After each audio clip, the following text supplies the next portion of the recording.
future behind me. I'll keep going, nothing can stop me.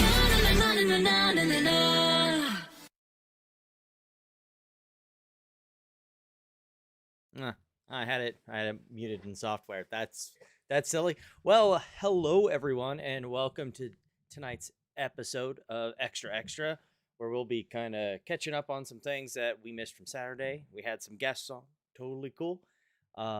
We got to take care of some other things, mainly an in-depth look at AZRH again, and some other stuff dealing with private equity. I'm sure some people were happy about that. But it meant that we had to cut short other things, namely a lot of meme stock stuff and some other things that I kind of wanted to get caught up on. So why don't we grab a beer because it's St. Patty's Day and get right to that. Let's see if we can center this a little better. We're not actually going to deal with that one first. Can I move this around just a little bit? Make this a little better. Normally, I'm a little bit more prepared than this, but we'll move things around as necessary. First thing, kind of, to start us off. Well, we got the QNTM stuff that I know I had several requests to kind of deal with this. I love how shady QNTM really is with its updates and press releases. It's a company that's traded on multiple exchanges, but obviously tries to hide some of its shadier shit on Canadian markets. I get that they're a company that is based in Canada, that they're incorporated in Canada, but you're also on American markets, so this only to be released in Canada is just fucking, I mean, it's kind of the sleazy shit. It is not intended for distribution to the United States. Yeah, because you don't want your American shareholders realizing the sleazy ass fucking shit that they're doing. Grok spicy mode. So it's gonna be it's QNTM. No, it isn't. But there was a lawsuit about it, and it's definitely a spicy lawsuit. I hope you I hope you weren't hoping for Grok spicy mode to be sticking around, because if it's gonna be getting lawsuits like that one, that might be a thing that's going away, along with a lot of other things. But we'll get to that in a second. This thing, however, is, I mean, I think we sort of touched on it on Saturday, but basically, they had a new debenture offering. So basically, convertible notes that convert into common shares. So for each $1,000 face value, I believe was the original, it converts into 250 common shares, Class B. They modified that because their share price fell, and so there were a lot of articles like this one erroneously stating that, Quantum was easing up on its debentures and making them less onerous. And no, they didn't. All they did was adjust the price down and give them more shares. Like, that's all that happened. So net, nothing changed. Like, shareholders are just, if anything, going to get diluted more because now there's more shares. Yeah, see, they lowered the price, and then they changed it from, instead of it being, where was it? 250 common shares. They lowered the strike price to $3 and made it 333.33 shares. It's like, seriously, like, why do you people invest in well, I mean, no one watching this show probably does, but like out there, why do you invest in this company? It's a shite co. Why would you ever do this to yourself? Here, I'm gonna try something here. Yeah, I got some stuff back there. What if I did this? We did this. And we messed around. So Quantum's unbuzzing their prices. Yeah, well, I don't think their prices were buzzing to begin with. So, they nothing changed there. Unbuzzing their prices. I do like the joke though. But yeah, this was the article that Vent Capital did that basically went over that you've basically got a capped upside because of all of these dilutive shares. Welcome to dealing with a shitco.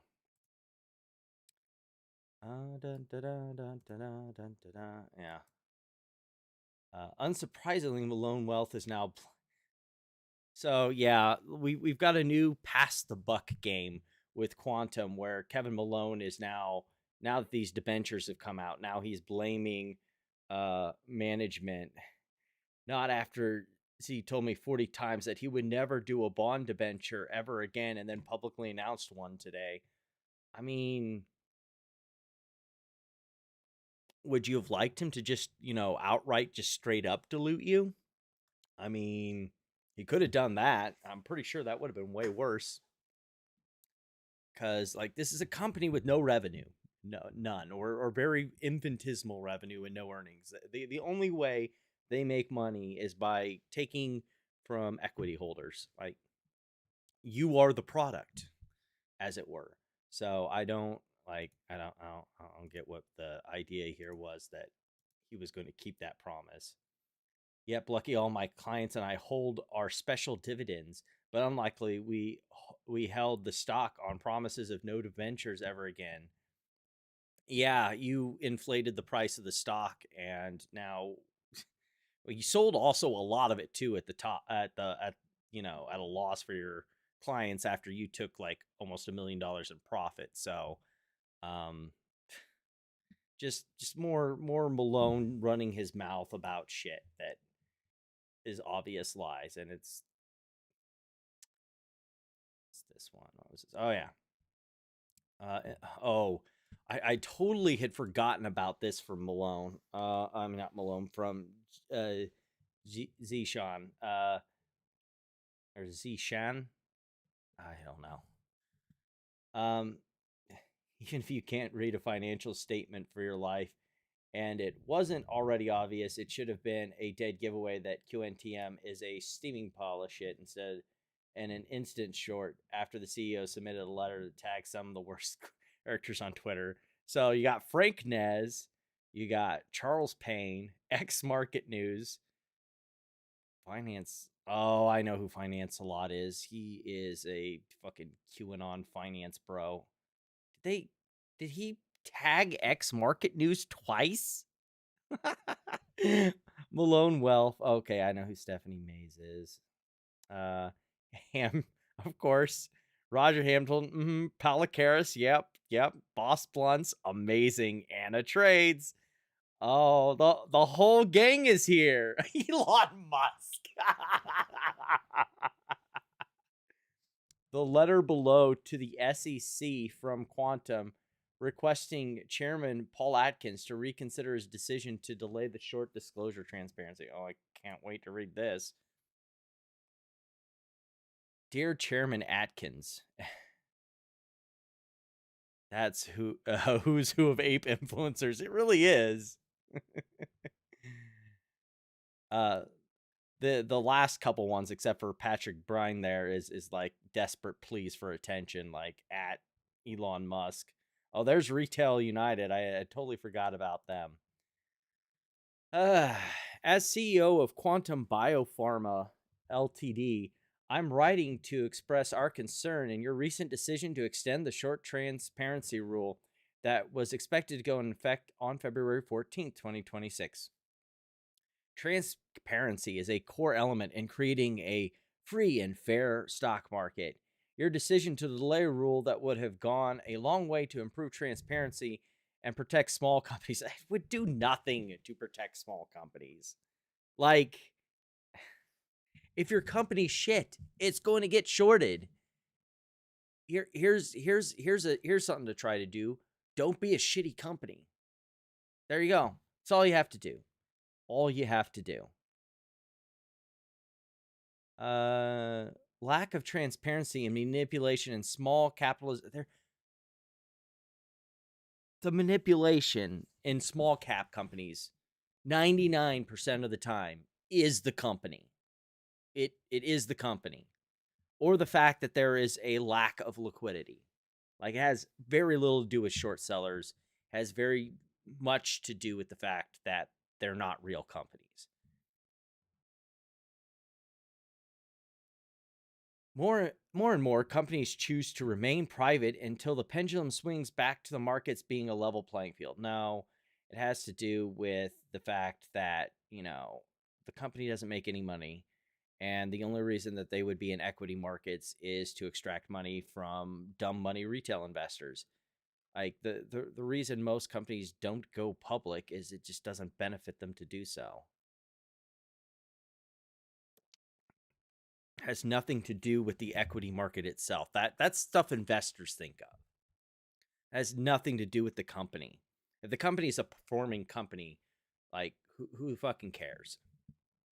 The only people that ever care about this shit is companies that cannot turn a profit. Period. Because they like to pretend that the market is manipulated because it gives them an excuse. And the only reason you'd care, again, is if you need to tap equity markets because you can't make money on your own. Lack of transparency and manipulation of small heads. The SEC requires any holder over 5% to file their holdings publicly in a timely manner.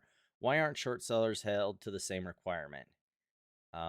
Because holding, if you're long over 5%, shows that you have a significant interest in the company and can affect how it operates. That's why that's important. 5 or 10%, or you could be trying to take over the company. Like, a short seller has no vote, has no say in the company, can't make a takeover or buyout bid, can't do any of that stuff. That is why long reporting has always mattered, because it's a threat to other investors and their investment. It, like, someone with 10% can strongly affect how the company operates. A short seller, no matter how much they're short or what percentage of the short interest they are, cannot affect the company. They just can't. That is the difference, dipshit. Companies should have the right to know who's betting against their company over 5% of the float. I mean, irrelevant. We are not alone in our concerns over the recent extension, as we are in constant communication with other shitcos. Oh, I'm sorry. Many CEOs of publicly traded companies. Sorry, I got confused there. We need more transparency, not less. We humbly ask you to reconsider this decision. Well, given the current administration, I don't think you'll have much luck with that. Nice try, though. Oh, yeah, and I almost forgot. They also did this. 1 second here. They also did this silly article that was published by, oh, yeah. Rest assured, though, that stop by letting everyone know that someone is on the QNTM payroll. Yeah, they paid for this article, by the way.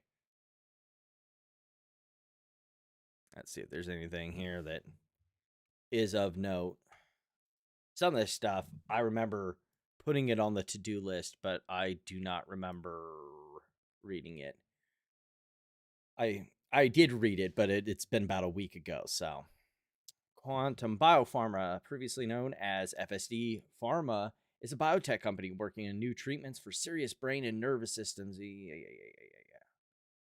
Science that in early lab test mice. Legitimate short. Oh, okay. So they're going the Northwest. That's right. They're going the Northwest Biopharma route of evil short sellers are destroying this company as we try and find a treatment for this disease that harms people, and they're just doing it because they're fucking evil short sellers. Okay, I already had the gist of this article again. Yeah. Oh yeah, and nothing like, citing yourself. Also, I did do some research on the guy who wrote this article, Michael Quell, and he's not new to this whole, like, naked short nonsense. I mean, what's this? I didn't even know he wrote a book. What is this book? Story. The IRS and DOJ.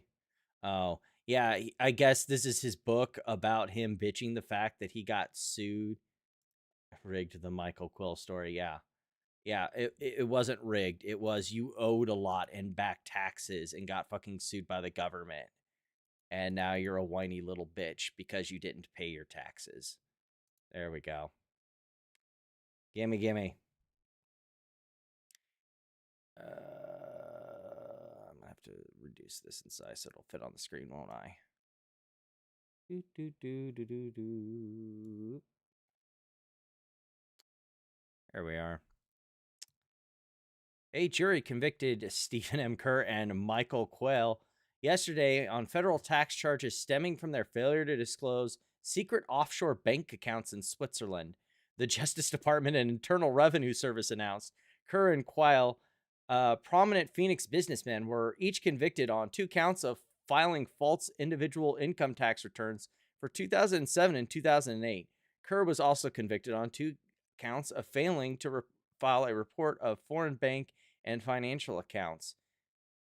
According to the evidence presented at trial, with the assistance of Rush and others, including Swiss nationals, established nominee foreign entities and corresponding bank accounts at UBS AG, and should deposit into these accounts.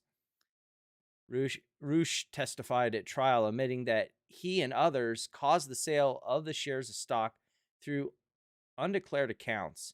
Kerr also hired Rush to facilitate the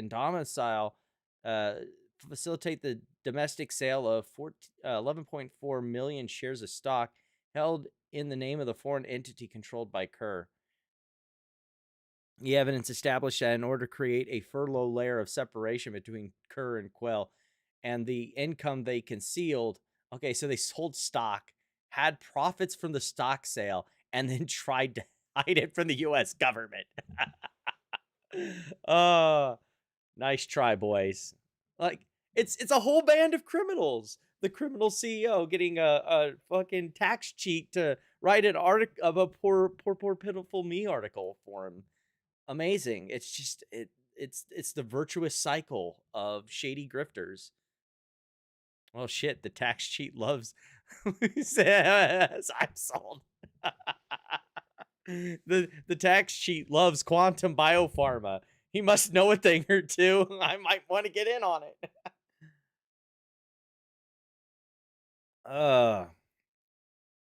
So I think the other thing that I really wanted to get to this last week, but we didn't get the chance to. So we had the joint memorandum of law in opposition to appointing lead counsel.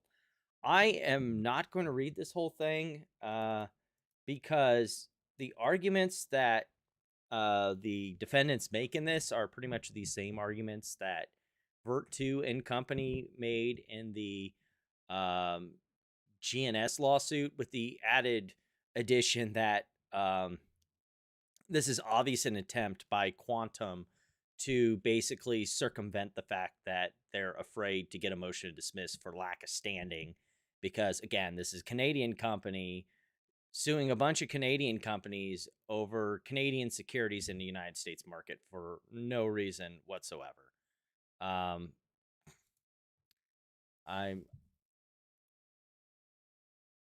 Did something freak out over here?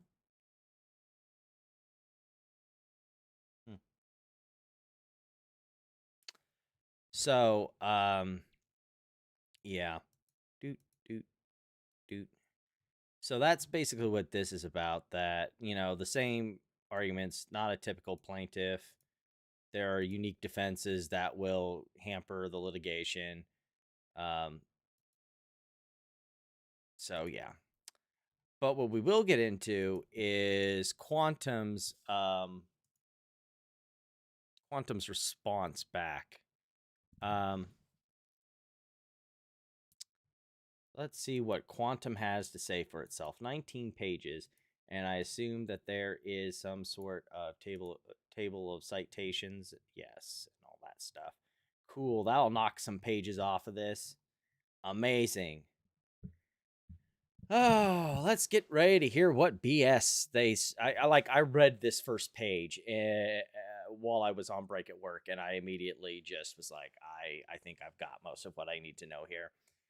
Quantum submits this reply in support of this motion for consolidation of related actions and to be appointed lead plaintiff. Preliminary statements. Defendant's opposition is a transparent attempt to derail this litigation as it begins. But it's already begun. You're just bringing your shit litigation in here and trying to use this as an end around to try and get around your standing issues. Like, what? For years, they manipulated Quantum's stock price through illegal spoofing trades, profiling at the profiting at the expense of investors who transacted in Quantum securities at artificially depressed prices.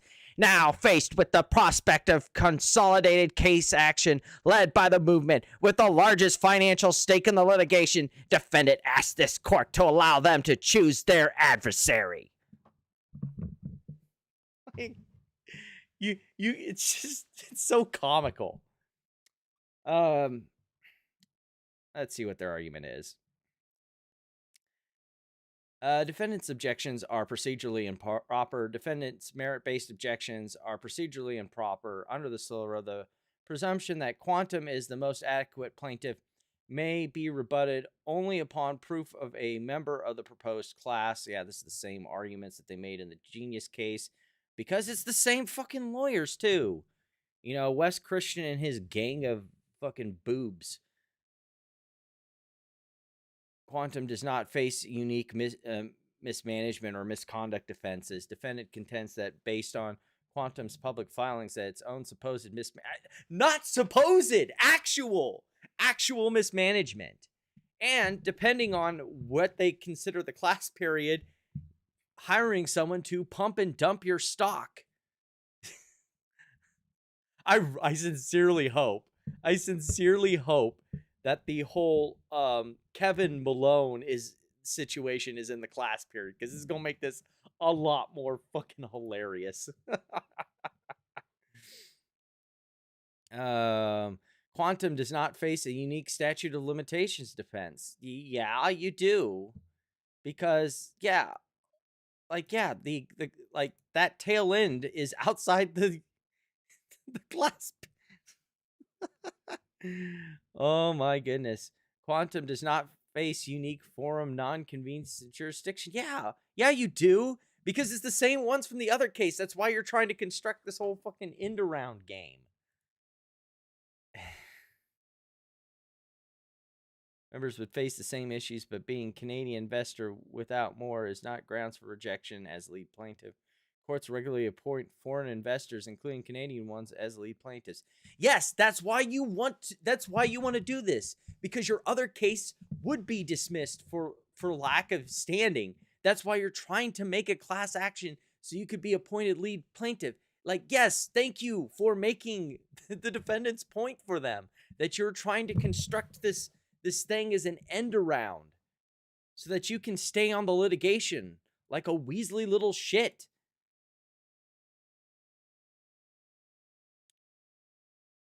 Defendants also argue that Quantum faces a unique reliance defense because it traded despite believing its stock was manipulated. Yeah, you issued shares into a market that you believed was manipulated. That's kind of the point. Yeah, no, you're not typically. You're the issuer. That's way different than... So yeah, it's the same arguments as the Quantum lawsuit. So, I mean, as the GNS lawsuit. Thanks for that. Okie dokie. Yes. It's time for GNS. This one, again, was another one I was really disappointed I didn't get to, because we have... Well, we probably should go to the filing. I should put this up here. Thank you, SEC. Corporate governance. Why did it skip to that for no particular reason? Here, financial statements. Let's go.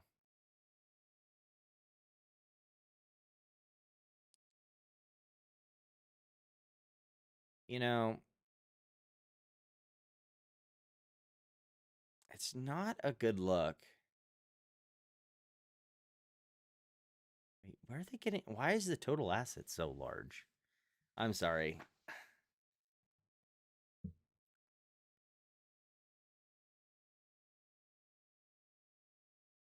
Those attorneys remind me of jailhouse sovereign citizen lawyers that they file the same paperwork for every client and only change the names. I mean, yeah, that's kind of Wes Christian's game. There are all these ridiculous spoofing lawsuits, all with the same causes of action, as if, you just make them in a cookie cutter factory. Where is all the... Oh, that explains why their assets are so large. All this fucking... I was about to say, there's no way they have that much assets on their balance sheet. And then, of course, you see like 45 million in fucking goodwill. That's like half of their fucking assets. Okay. Sure. Okay. The real thing I wanted to get to, though, was setting here on the income statement. You're a company that makes $8 million. $8 million. And this is, for the year ending 2025. You made $8 million. You have 27 million in SG&A. 27 million, or almost 28 million in SG&A. That's like your corporate offices, your CEOs, and everything like that. Like, that's ridiculous. That's almost 4 times your revenue. Your SG&A is almost 3 or 4 times your revenue. That's absurd. That's ridiculous. I don't even, but we're going to get into where some of that SG&A is going. So apparently almost 4 million of that was paying a company Roger Hamilton, the CEO, owns in a related party transaction, EVCOS PTE Ltd. The group paid fees to EVCOS for services of Ava I'm not going to butcher that last name. Ava, Chief Human Resources Officer and Chief Legal. Oh no, this is his wife. Okay, yeah, this is the one that's his wife. So paid $3.5 million to his wife for being for services for human resources and legal stuff. Very, very nice. And then paid another almost $4 million to a related party. The group was paid fees to World Game Ltd for services of Roger Hamilton as CEO, amounting to in reimbursement. So wait, what? Fees to World. Why would they pay fees to him for the for service?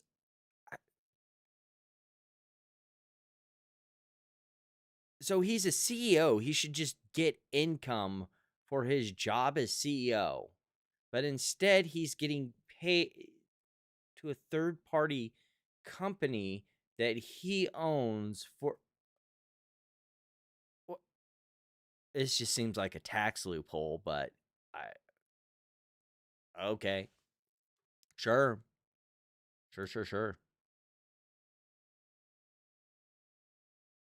And of course, this is just event capital analysis of it. Like, I feel like I should have running with bears on just to go over this. Oh yeah, that's right. Let me go back here. I'm pretty sure I have some notes of when he went over it with me. I'm not going to show the actual chat, but I'm just going to read off some of his concerns because they were pretty funny. Let's see here. His first comment was bruh. Oh yeah, at the net loss of 55 million or 54 for the year end. Net loss. Yeah, here, 55 million for the year end.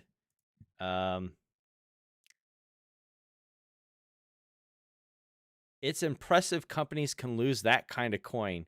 Like 15 million of impairment charges is legit. That'll be right there. Someone fucked up bad.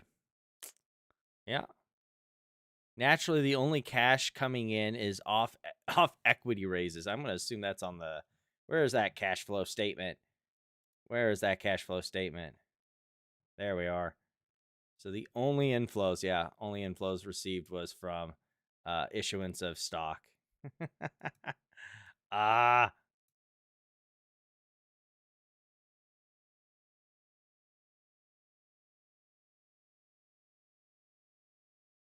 Fun times. Oh, yeah. Ask, as usual, where I find this shit. Goodwill of 37 on a 44 mil acquisition. Jesus Christ. Let me go find that. Control F.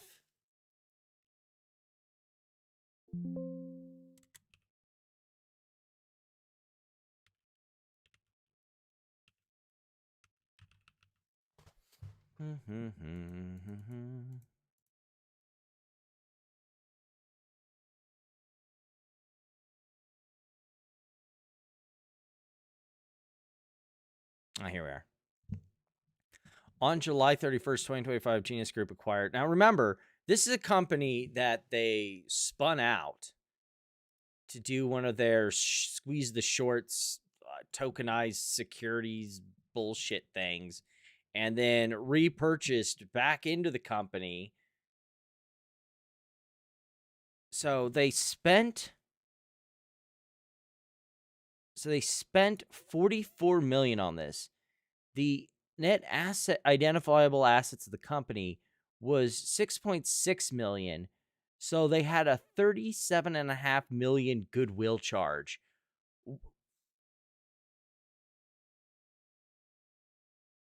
Again, this just feels like somebody is trying to extract the assets of the company. Who owns this anyway? Matala Game Law. Okay. Interest. Okay. On July 31st, 2025, Genius Group Ltd. acquired 100% of the equity interest in Tao Game Lodge, Mala Game Lodge, Entrepreneur Resorts, PT Vision Villas, Entrepreneur Resorts for the purchase consideration of 44.25 million, made up of 50 million Genius Group ordinary shares. The company will also make a capital contribution of 1 million to pay certain acquisition indebtedness, general working capital purposes. Purchase price allocation is preserved below.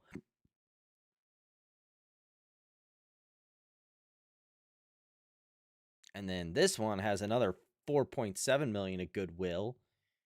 I guess that's a little better. Still. Jeez.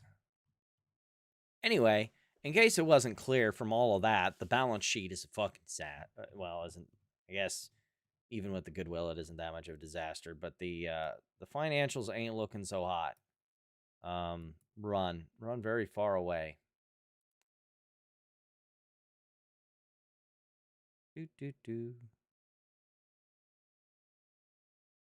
Oh yeah. So we have some new news as to MULN. Let me get rid of these. Or the artist formerly known as MULN. It's known as Bollinger now. Oh yeah, I do have some other stuff, so I guess we'll have to skip ahead to that. But it just stopped filing SEC filings, which is starting to make me wonder, are we getting close finally to MULN's end? Are we going to finally get a cash in as to who wins the bet for being closest to when MULN goes bankrupt? Also, today we got another sign in that. So last I had looked and seen, there was some back and forth fighting over discovery when it came to this lawsuit. Basically, at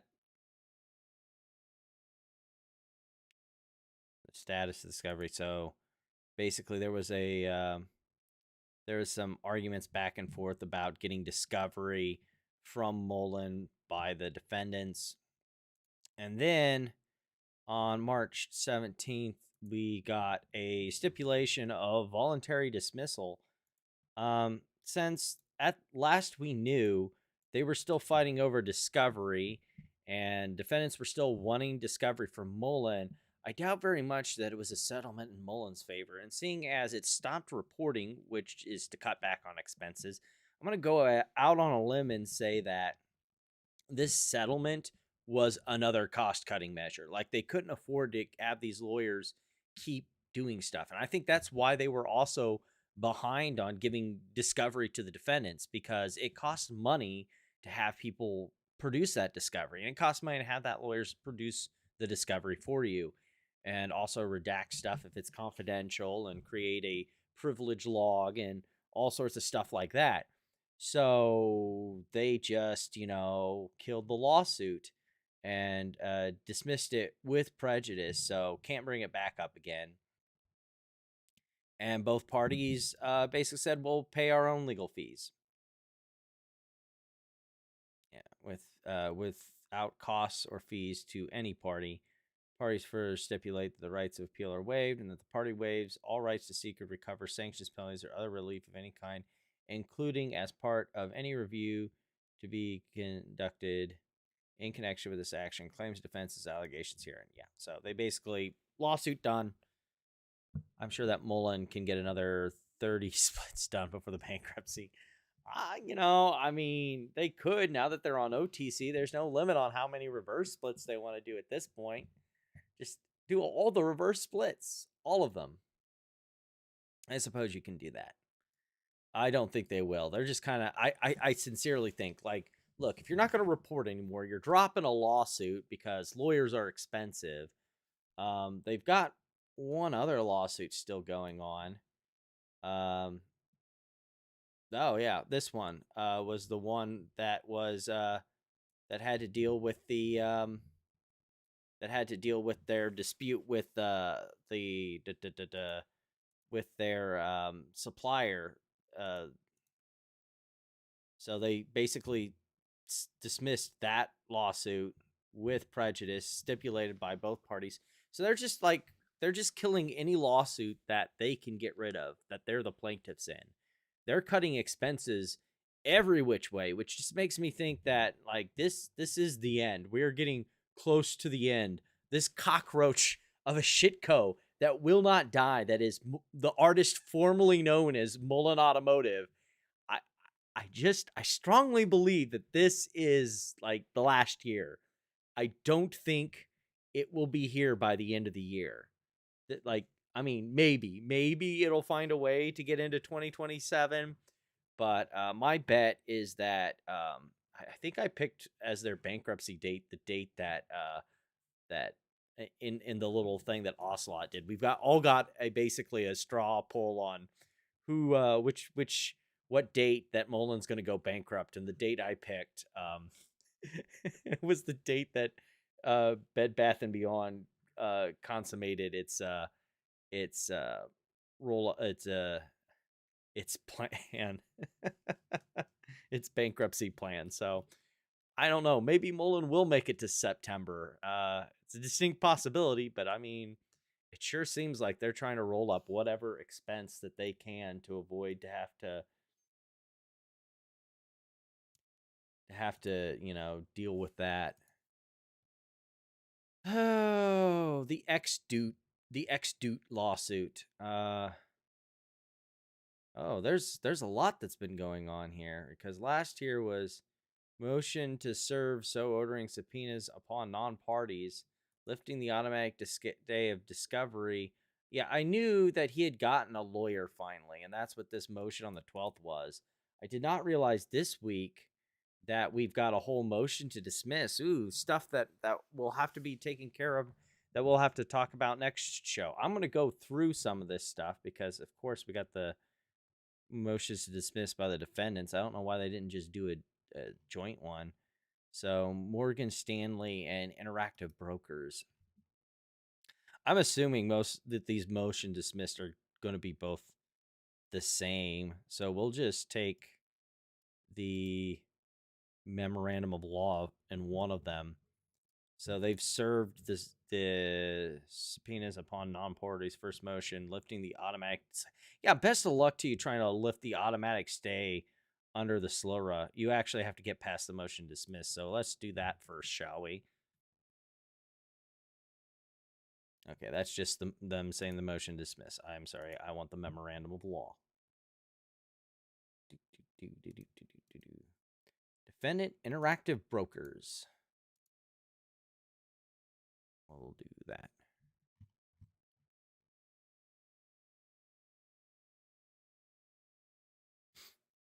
Oh, geez. Introduction and preliminary statements. Plaintiff's former counsel withdrew from this case because the complaint is factually deficient against defendant Interactive Brokers Group. He was right to do so, and the complaint itself admits defendant Interactive Brokers, Inc. is a mere holding company. It is not the registered broker-dealer who is alleged to have engaged in the improper conduct set forth in the complaint. Oh, we're off to a great start. Under deeply integrated principles of corporate law, that the absent exception, not the alleged here, such as the parent company, is not liable for the acts of its subsidiaries. Yet plaintiff, after repeated warnings and after finding counsel willing to take the risk of this case, refuses to amend and insists instead on proceeding against this one parent company alone, especially in cases governed by the Private Securities Litigation Reform Act.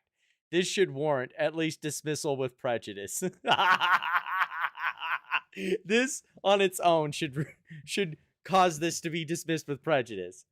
Plaintiff's problems there are just the beginning. Plaintiff sues the wrong party, yes, but also on the wrong legal theory. Ostensibly, a theory of aiding and abetting, trying to transform the perfectly lawful and routine conduct of a highly regulated trading platform into federal securities violations, all through guilt by association.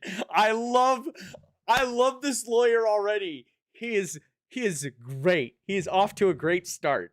Whoever this law firm is, highly recommend. Willing to take the risk of this case. Yeah. I had mentioned this before, that basically there was like what they just discussed. They're suing the wrong company. You can't hold the parent liable for something the subsidiary did. And they tried explaining that to him. And the lawyer that was originally on this case was like, okay, we'll just do this. And it's, just a simple fix and everything. And the plaintiff was like the client was like, no, I want to sue them. And the lawyer just eventually threw up his fucking hands, said, fine, find you a lawyer that will do that for you, dipshit.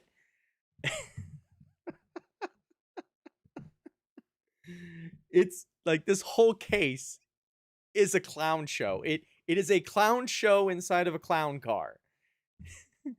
Plaintiff says that certain unnamed shareholders committed corporate sabotage against Electic's publicly traded stock. Those masterminds conceived of, orchestrated, and executed a supposed campaign to artificially suppress, freeze, and distort the price of Electic's shares in violation of Section 10B and Rule 10b-5A and C, and are therefore primarily liable as the bad guys. But what did Interactive Brokers do wrong? If you ask plaintiff, the answer is that it was just being around the bad guys. This lawyer has zero fucking time for this plaintiff. He's being so condescending, and I love it. Or, as the complaint repeatedly says of Interactive Brokers, it facilitated supposedly illegal trades by offering a platform where the trades could be made. If there was a private right of action for aiding and abetting under Section 10b, this would be a failed attempt at a sweeping aiding and abetting claim. An aiding and abetting claim for merely serving as a broker-dealer. But Section 10b does not even permit such a claim. So this is instead a woefully deficient but dangerous attempt at primary liability against a broker-dealer for the performance of routine clearing services. Interactive Brokers did nothing wrong, and neither the federal securities law nor New York law makes it a partial downside issuer against external bad actors. It is not primarily liable for alleged securities fraud committed by others simply by serving as an executing and clearing broker for securities traded on its platform. The court should dismiss the complaint with prejudice. Background. Non-party Interactive Brokers LLC is the subsidiary of Defense. Yeah, we know. Okay, we got the background. We'll skip over that. Legal standard of the court. Yeah, we know how. Yeah. Twombly and Iqbal. Yeah, we know the 12b6 standard. Argument. The complaint is procedurally deficient for 3 reasons. Plaintiff insists on suing the wrong Interactive Brokers party. Dismissal with prejudice should be swift. The complaint is facially deficient for suing only the parent. Yeah, I think we got that argument. That's pretty clear. The complaint flunks the... This lawyer has no time for this lawsuit, and it's beautiful. The complaint flunks the proceeding requirement for derivatives action. The complaint also fails to comply with Federal Rules of Civil Procedure 23.1, which governs derivative actions. The rule requires that derivative complaints be verified requires that the would-be derivative plaintiff to state with particularity both the efforts it took to try to first get the company to sue directly and why the company did not sue. This complaint does neither thing. First, the complaint is not verified. For a complaint to be vested, the plaintiff must swear either in an affidavit or in the complaint as to the veracity of the statements contained in the pleading. Plaintiff here nowhere so swore. Instead, the complaint is signed only by former counsel, which is insufficient under Rule 23.1. 23.1 thus prohibits any such derivative claims. Second, far from stating it with particularity, the complaint breezes past the efforts by the plaintiff to obtain the desired action. Plaintiff's lone allegation in this score is, on September 22nd, 2025, Xdude made a demand upon Electic that the company pursue the legal claims articulated in the complaint. Electic declined to do so, but authorized Xdude to pursue the claims.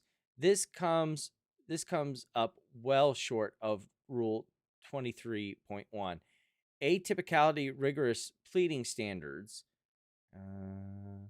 One that requires specific factual allegations about the plaintiff's demand and why the company refused, and instead tracks nearly to a T the bare pleading and derivative standing on that courts in this district have held are not particularized enough. Oopsies. And that would be true even if Electic were an American. Oh shit.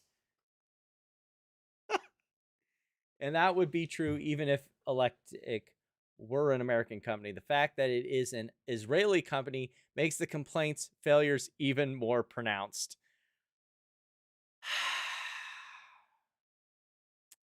Under Israeli laws, before bringing a derivative action, the shareholder must address the chairman of the board of directors of the company in writing, demanding that the company exhaust its rights by instituting an action and setting out in detail the facts giving rise to the cause of action and the reasons for its submission.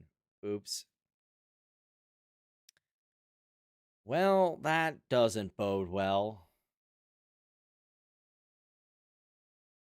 If any of that happened, plaintiff certainly did not allege it, leading to a straightforward dismissal. So, number one, sued the wrong company. Number two, didn't follow the laws to file a derivative action. Amazing. We're off to such a great start. And here's part three. Plaintiff's federal claim is untimely.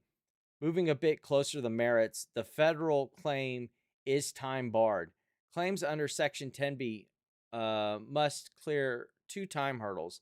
They must be brought no later than 2 years after the discovery of the facts constituting the violation, and in no event may they be brought more than 5 years after the violation. The federal claim is time barred by both statutes. The statute contains an unqualified bar on actions instituted 5 years after the violation, giving defendants total repose after 5 years. Plaintiff initially filed this complaint on October 15, 2025, meaning there is total repose if Interactive Brokers' supposed violations occurred before October 15, 2020. According to the complaint, it did. Interactive Brokers was operating its supposedly deceptive business model well before that time, and plaintiff alleges nothing about the business model that changed after that date. If that really were a violation, then it would have been a violation before October 2020. Or after. Anyway, Interactive Brokers thus had total repose for the alleged scheme that the only scheme alleged against Interactive Brokers. The same is true for many of the specific bad trades at issue. Oh yeah, some of them supposedly illegal trades happened in November 2019, which are facially time barred. Wow. That sucks for them. Count 2 is substantially deficient. Perhaps the reason plaintiffs did not sue Interactive Brokers sooner is because there is no legitimate suit to bring. I love this lawyer. It's when a reputable, highly regulated Fortune 500 company's entire business model is alleged to be a business which operates as a fraud, it should be no surprise that the complaint needs to stretch to try and make out elements of a scheme liability claim. And this complaint does more than just stretch. On element after element, plaintiff's complaint is light years away from pleading with particularity the required elements of a Rule 10b-5a and 6 claim it asserts. No deceptive or manipulative acts. For the first element, defendant must have used or employed a device or contrivance with the capacity or tendency to deceive. To be deceptive and thus to be actionable, the defendant's conduct must be by nature deceptive or deceptive in and of itself. Interactive Brokers' entire business model is not, by its very nature, deceptive. Much to the contrary, millions of users make millions of legitimate trades per day using that business model while staying entirely in the bounds of the securities law. The service Interactive Brokers provides, far from being inherently dishonest, is inherently legitimate. In maintaining otherwise, plaintiff badly muddles primary and secondary liability. Any possible deceptiveness by Interactive Brokers here stemmed entirely from the actions of the John Does who made the supposedly illegal trades. Plaintiff is quite open about this.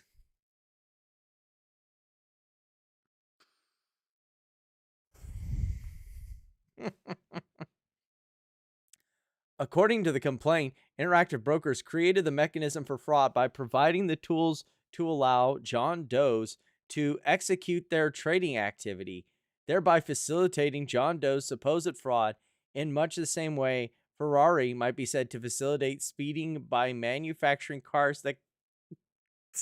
Is that seriously what's in the complaints?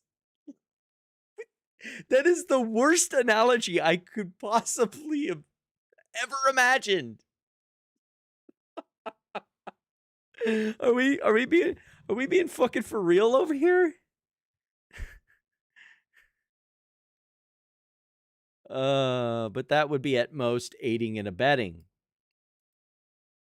And for a central bank to have any meaning, there must be some distinction between those who are primary liability and those who are secondarily liable.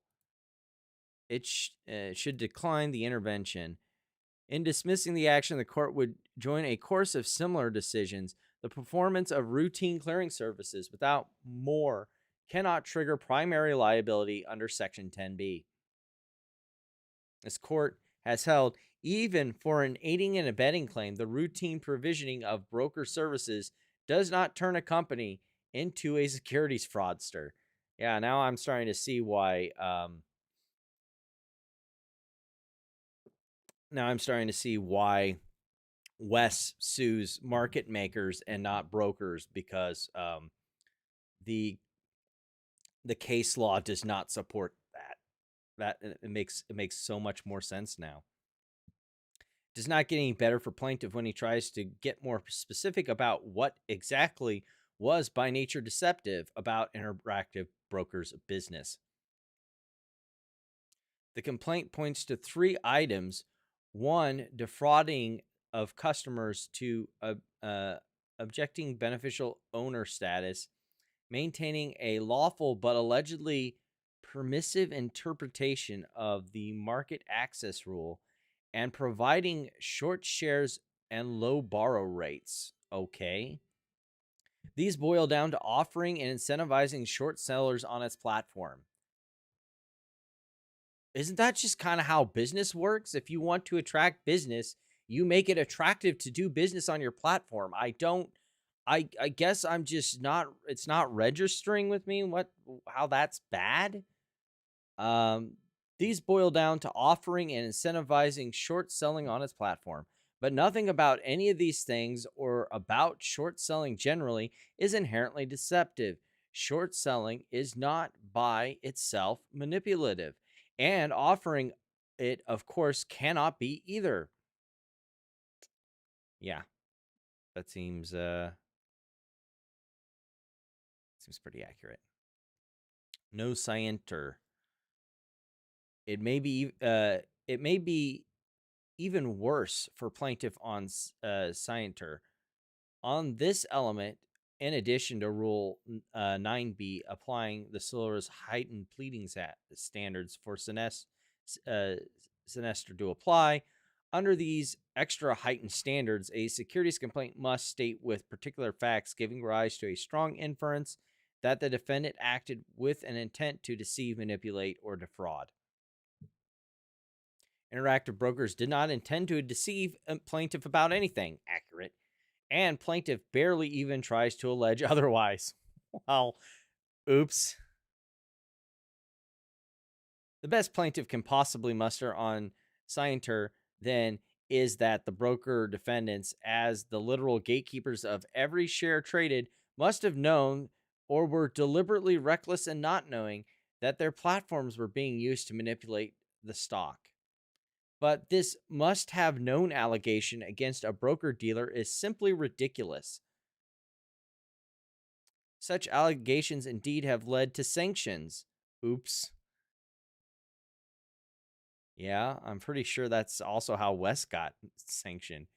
Even if Interactive Brokers somehow did suppose that the Jane Doe's object of the trades was to depress the price of LTEC stock, it's hard to see how, by executing the transactions, it thereby would have become a culpable participant in that scheme. In the end, there's simply no way to reach an inference of scienter that is cogent and at least as compelling as any opposing inference of non-fraudulent intent. The obvious inference is instead that Interactive Brokers operates a legitimate business with legitimate purpose for everything involved here. Interactive Brokers legitimately provides open market access to its millions of users, including for lawful short selling. Plaintiff has failed to meet its heavy burden of pleading with particularity otherwise. No reliance, obviously. They didn't rely on yeah, that's pretty straightforward. And if you have none of those things, you can't have causation. Um, yeah, that's oof. So what's this firm? This is we're coming. So Jones Day is the New York firm. Okay, so they're both Jones Day firm. Okay. Note to self: get lawyers from Jones Day. They have zero fucks to give about shitty lawsuits. I'm of that mind and soul. Oh, yeah. Oh, this is where we're going to get fun. Oh my goodness. Silly GameStop stuff. And I don't even hate GameStop. It's just that some of its promoters are wackadoodles. They're kind of silly. I cannot in any meaningful form take some of these people seriously. GameStop's radio silence is the signal. Like this title has to be what it's like to be a person who sets listening to tape like white noise, listening for ghosts. Like the absence of something, like there's such an absence of anything coming from the company that they need to make up that there is indeed something there. Trust me, I can hear it. Why can't you hear it? The ghost spoke to me on the voice recorder. And of course, they give us a huge timeline of events and then try and suggest that that tells a significant story. When companies go silent before big moves, like no, they don't. Like they'll tell you what they're like. Obviously, they can't talk specifics, but they will tell you the process. Like when every company that I've been in the process of potentially doing an M&A transaction, buying it because I know that there's going to be a future M&A transaction. They like unless there's something desperately that needs to happen, usually there is a good forewarning of it. They'll usually say that they're looking for new business opportunities or some sort of new business strategies or I can't remember what the exact term. There's this very colloquial term that they use for like they're looking to do an M&A deal. But like and we even got that from Ryan Cohen that they've got a deal that they're trying to they're planning on doing an M&A deal. And if they get as they get closer, they'll get more definite. But like, this is just so silly. The Berkshire Hathaway parallel. Warren Buffett took over a struggling textile company. Okay, yeah, I really am tired of this Berkshire Hathaway parallel because it's really just sad and childish. Can we stop that? Oh boy. All right. So obviously, if we're doing some GameStop, we've got to get we've got some silly Morant stuff in store. So let's hippy hop to that. Okay. Is there a way to speed this up? Because I don't want to. Oh, of course, it's on Reddit, so it can't. Oh, yeah. I have him. There we go. GameStop's a hell of an investment company. And that's what Ryan Cohen's using it as a vehicle. And Ryan Cohen uses these words and terms. He said the latest moving of the goalpost. It's an investment company now, guys. It's not a game company. It's not a crypto company. I like just keep moving that goalpost. Just fucking keep moving it.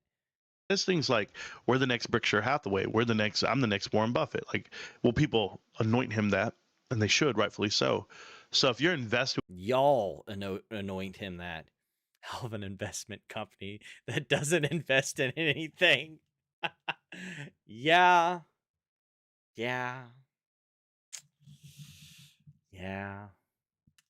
Like that's the thing is like we discussed it like last time when we had Adabit on that like, this isn't some magic pill. Even if they do decide to do an MMA, they still have to execute on whatever it is that they're doing. So like, but of course baggies like Morant's got to make it into some sort of like, you know, this is the magic pill that'll all make us fucking filthy rich. With Ryan, you see what's happening. It's going to be Berkshire Hathaway is what he called it, but accelerated, not No, he didn't. What? 60 years, very fast. So go 5 to 10 years, however it may be. I'll wait, but it looks like Ryan knows exactly what's happening. He's doing the same playbook. Pay me a ridiculous amount of shares. As this thing goes up, it's all mine. It's absolutely his, and the value's there. And God, he sucks at lying because it's so transparent when he's full of shit. And it's going to be your value very soon. To have 171 million shares come your way, 17 million shares a year, or for the next 10 years, or however the tranche levels you hit, that's a lot of shares, guys. And that means he finally padded his pockets with the hard work and all the profits that are coming his way. Because remember when they used to talk about how Ryan Cohen was such a great CEO because he didn't take a single dime of profit? And now it's like, oh, well, Ryan Cohen is finally paying himself out for all the great not things that he's done for this company. It's a cult. Because no matter what Ryan Cohen does, the narrative will always change. Because it always has to be that GameStop is this perfect company that can do no wrong. It can't make good or bad decisions, or possibly bad and good decisions here and whatever else. It always has to be good. It always has to be that they are just milliseconds away from being filthy fucking rich. There can never be any objective analysis of what the fuck is going on in the room. Short sellers are done. The short sellers, they can't get on the other side of this. Ryan basically told them by doing this compensation. He does realize that when they do find a merger target or merger targets, that the company will go down by the amount of the cost of the merger, because you are acquiring an asset that has a cost. So, like, the shorts are so screwed. Like, if at the time that some sort of M&A deal happens, they'll already be in a good enough position, and they may even roll it over to an arbitrage play. If the other company's public, go along the other and short GameStop. Like, M&A arbitrage is not a new thing. Like, and this is just stuff that I've seen from being far more educated and participating in far more parts of the market than these clowns have. Like, the fact that, again, everything has to defy logic.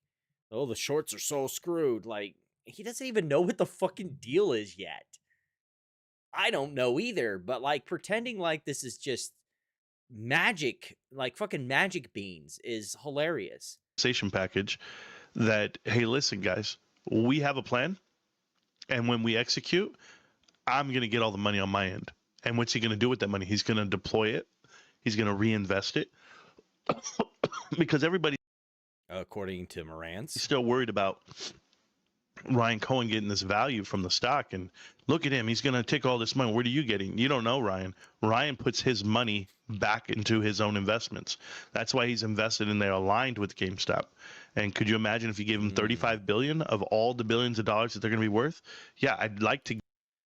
You need to give this very rich multimillionaire more of your money, because, I mean, obviously he just deserves it. I mean, who are you? Give him the 35, 30-ish, 25-ish, whatever it may be. Let's just call it 20 billion for fun. If I gave him 20% of it all, and the company's worth 100 billion, what do you think he's doing with 20 billion on top of what they already made, on top? If it's anything he's done, like what he's done in the past 5 years, fucking nothing.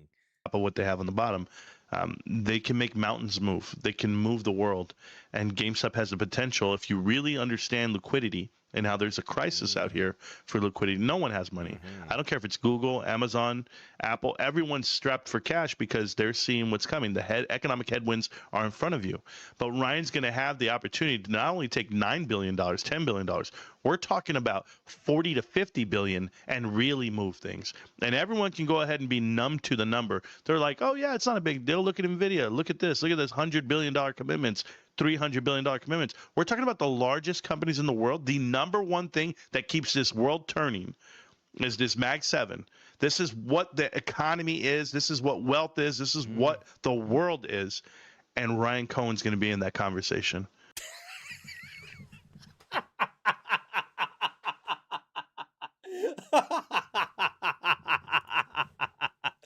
Okay. I didn't realize this is going to be quite the comedy show that oh my goodness. Wow. Yeah. But like just a little insight that like when you have someone who thinks that the end of the world is coming because of a fucking game store company, then you know chips are on the table. They'll try to confuse you with Epstein files, with wars in the Middle East, with assassinations, and I like a video game company, and for whatever reason, the world's crumbling because of a video game company. You heard it here first, guys. The reason bombs are dropping in Iran and oil prices are going through the roof, it ain't because there's a war in the Middle East. It's because of a shitty fucking game store in the United States.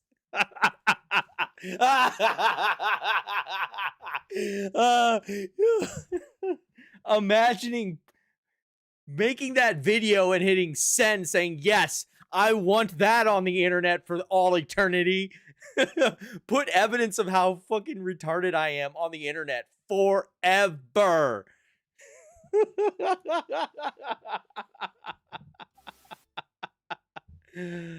Oh, but you know, you can't quite get there without like, I've got one more, just one more for good old time's sake. Oh my goodness. Not going to change my approach to investing whatsoever. I'm still buying GameStop. I'm only buying GameStop, and that's never going to change. Now, why? Right? We always have these conversations, and I'm gonna draw back on some things. One, I'm a man, right? In the world of not just reporting news, I'm here to tell you, I'm a grown ass man. A lot of us are. I question that. A grown ass man. I still stand by the fact that Morantz is a guy in a midlife crisis. A child in the body of a 50-year-old man going through a midlife crisis. That's Morantz. And women don't know this part, but women have a different mindset on investing than men. Oh, I can see and where it has we're a lot going. to do with how we pick our friends, how we pick our investments. Men have no allegiance to details. We're one of those things where, like, if that's your best bud, you just go, that's my best friend. That's it. Whether he's a good guy or not, nah, man, we grew up together. That's my homie. We're rolling. And that's the kind of mentality men have when investing a lot of the times. Now, when you're a female and you ask a lot of questions and everybody's asking questions and everybody wants to know the answers. Yeah, this is why females have ex-best friends. Wow. Can you even call it a sexist comment when you make both men and women look like absolute fucking chuds?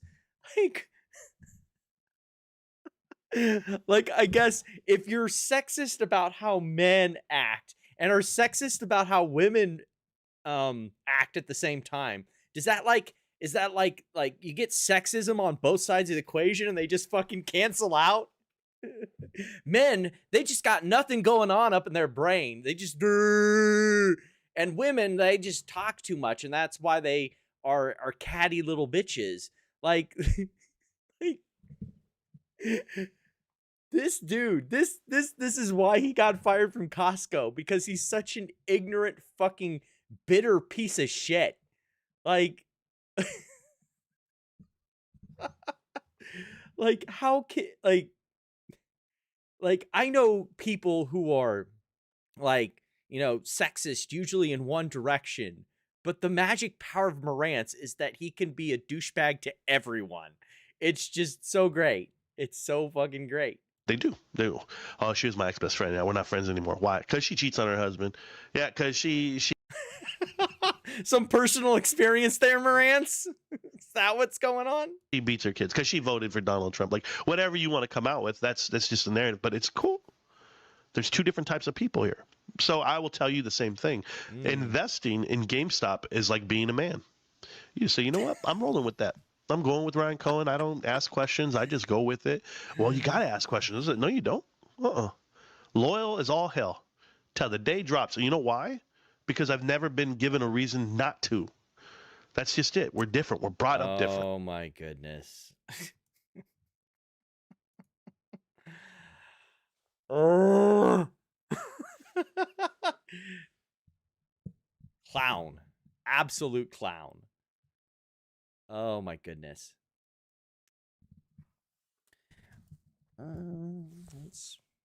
We'll play there. I think that's a good spot for the... Oh, my goodness. So now that we got that out of the way, I did want to... The first article on this, we got some AZRH stuff to kind of get to real quick, and then we're going to move from meme stock stuff to some regular world topics. I know. I probably will start with the Elon stuff because I want to make sure I get that in before this live stream ends, because that stuff is crazy. But let's do this AZRH stuff real quick before we get to that. We did get a new press release from Josh Cohen and Vision Oil and Gas, AZRH. They have bought another 300 and... I'm sorry, I got the number right. They bought 300 wells in this basin and then another 114. So AZRH bought another 434 orphan wells.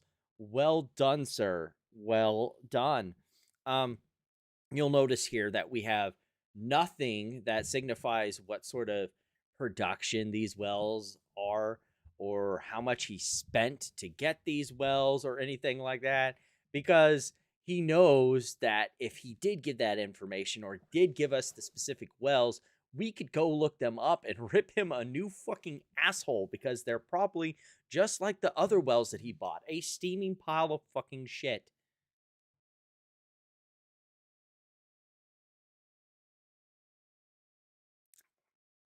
But we've got some AZRH stuff saved in the tank for Saturday, so I'm not going to totally ruin it. The only thing I want to bring up is this, because I don't think I want to play this Saturday. I'm going to be quite frank and honest, because I'm of two opinions on this situation. Because, look, I when people prove that they're abject idiots, like not in a funny way idiot, like you might need some help idiot, I generally just don't try and kick someone who's already on the ground. But so this is apparently Josh Cohen's girlfriend or something like that, and in the tradition of his mom, tried to defend him on the internet.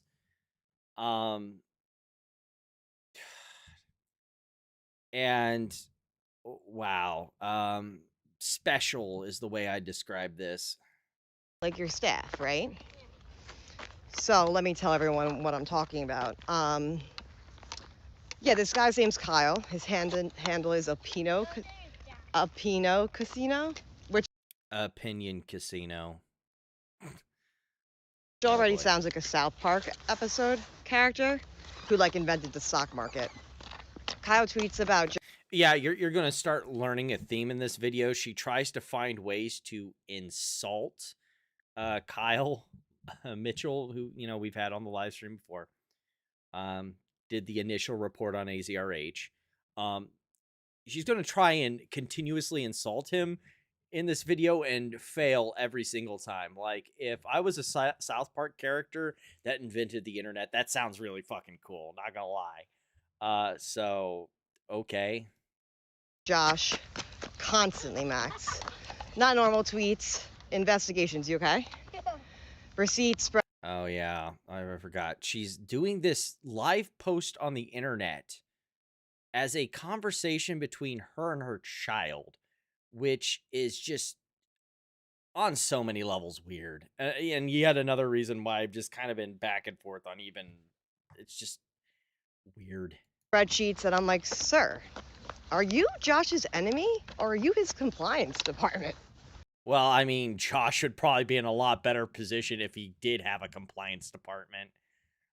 Just saying, given some of the transactions he's done, maybe Josh Cohen having a compliance department is something that should happen. This man knows things I don't even know. He'll post something like, on February 14th, he Well, yeah, he knows some things that you don't know because he's an investment investigator on the internet. Of course, he's going to be looking into the company. Like, what? I don't even, like, what? go to $210,000, and he accrued $500 a day in interest. And I'm like, do you know? Whoa, we're gonna Daddy? skip over that. And he starts Burden post. spell correcting the merch. Like, they can't even spell perimeum. Yeah, that was pretty funny. Not gonna lie. You made merch for the company and couldn't even spell Permian in Permian Basin. I made the merch, buddy. You're not uncovering a scandal. Like, it wasn't a scandal. The whole start and finish of that was you couldn't use fucking basic spell check for your stupid fucking merch. Like, it isn't a scandal. It's making fun of the point that you couldn't use fucking spell check. It comes free with Word. It's there in Google Docs. It's everywhere. You couldn't use spell check. You're arguing with the arts and craft department of AZRH Capital. So relax, Sherlock. It's a hoodie. Then the investigation goes deeper. Kyle finds somehow a resale listing for a Louis Vuitton necklace of your father's. A necklace. And I'm just like, how deep in the internet do you have to go? Can we Mark? stop At showing your this point, I child on the imagine, internet, like, please? Kyle's waking up every day and he imagines himself to be a detective. He has his coffee, his laptop's open, and he's like, all right, boys. Today we investigate the necklace. Meanwhile, Josh probably doesn't even remember. It's not like he thinks the necklace is some crime. It's funny because of how clueless Josh, what links Josh goes to make himself look like some cool financial oil man bro, and absolutely fails at it. That's the point. And the fact that it's just like flying over your head is, yeah, I think we'll just leave it there. Like that's exactly what I'm talking about. Of like,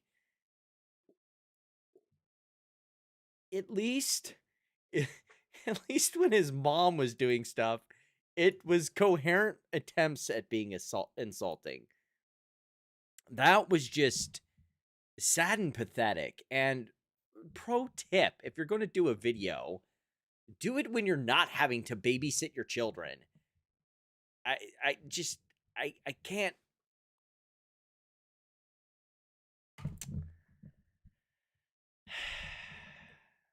Just this is what this world is coming to. Speaking of, this is what this world is coming to.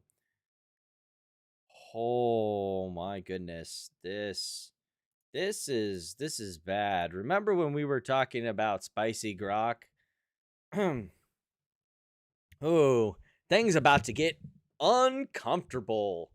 Musk's Grok chatbot made sexual images of minors, teens allege in lawsuit. Oh, it's a little bit more than allege. I would say, having read the complaint, it borders more on fact.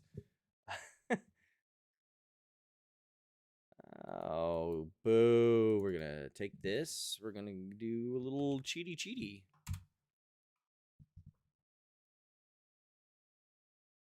Come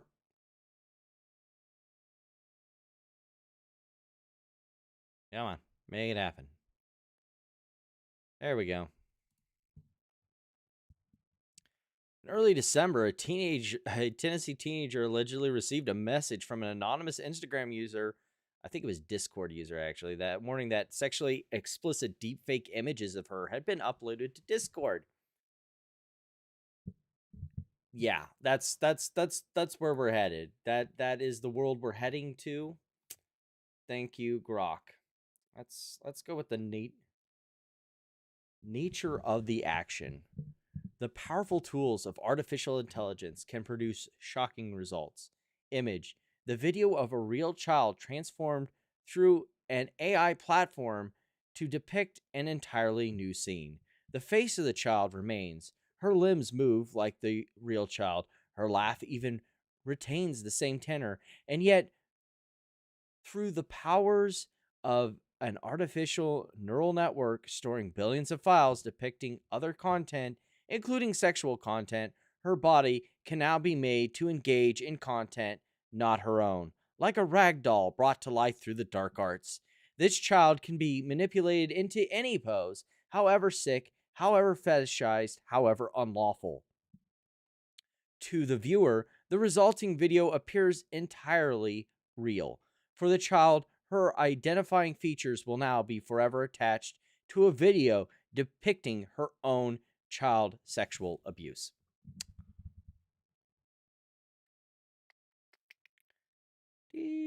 Factual allegations. Sam. So it's basically going to explain the whole like training and red teaming, and basically how sometimes companies basically use tools to test the effectiveness of AI and make sure it doesn't do things that it's not supposed to do.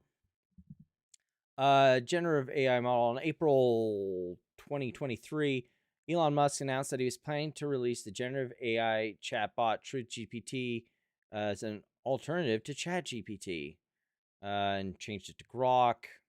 Yada yada yada.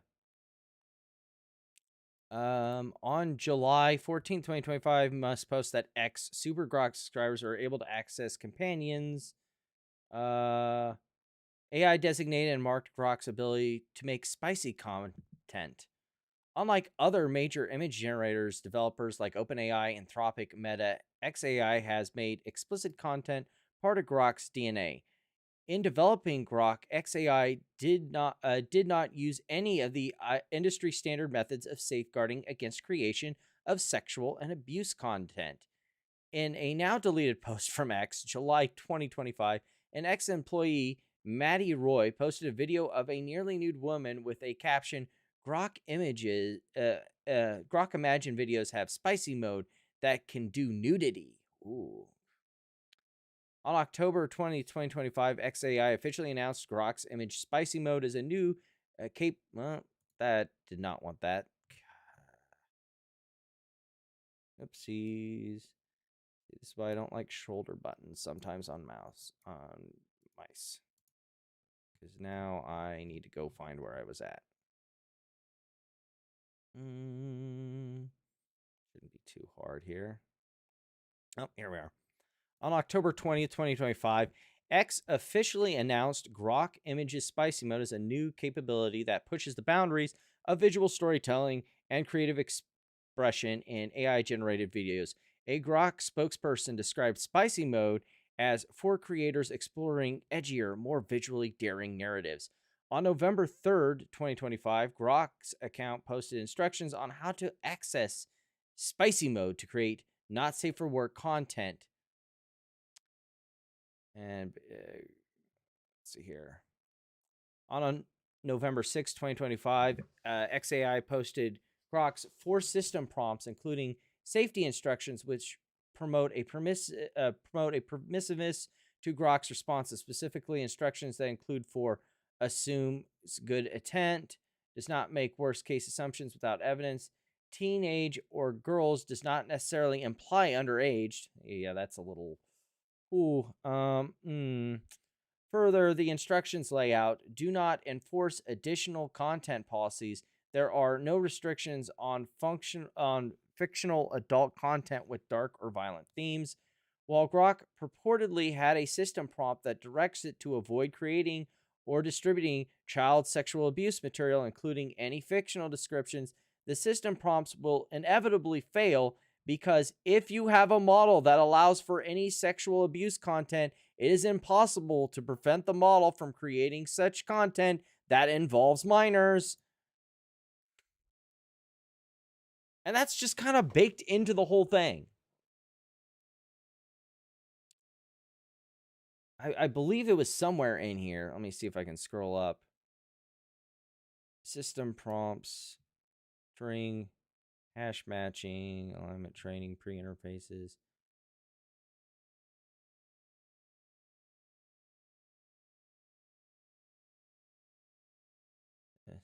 Sam, find block, generate content. Should be applied to output stage. That is, the model should recognize that the content is generated. And generate AI, system prompts. But there was some article where they specifically explain it. Maybe it's down here a little further. Using Grok to create non-consensual sexualized content of real people took off after Musk asked Grok to put an image of him in a bikini. Musk's post was part of the "Put Her in a Bikini" trend, where ex-users asked Grok to remove clothing from images of real women and children and put them in bikinis and sexualized positions. Though Grok was supposedly not able to create completely nude images, users circumvented the restrictions, as they are wont to do, by asking for real images to be altered so the subjects were in transparent bikinis, then in bikinis made of dental floss, placed in sexualized positions, and made to bend over where their genitals were visible. Now, some of you might be aware of that whole incident. The Centers for Countering Digital Hate received a random sample of 200,000 images of the 4.6 images Grok produced between December 29th, 2025 through January 8th, 2026, estimating that Grok generated 3 million sexualized images, including 23,000 that appeared to depict children. Grok's account has posted acknowledgement of posting an AI altered photo of real girls between the ages of 12 and 16. I wouldn't, it's one thing if the company makes that statement, but we know, not saying that the particular image was hallucinated, but AIs are one to say stuff. So, I mean, I get why they put it in there. I wouldn't have done it. I wouldn't have taken it like that. You've got such much better arguments that just seems to muddy the waters.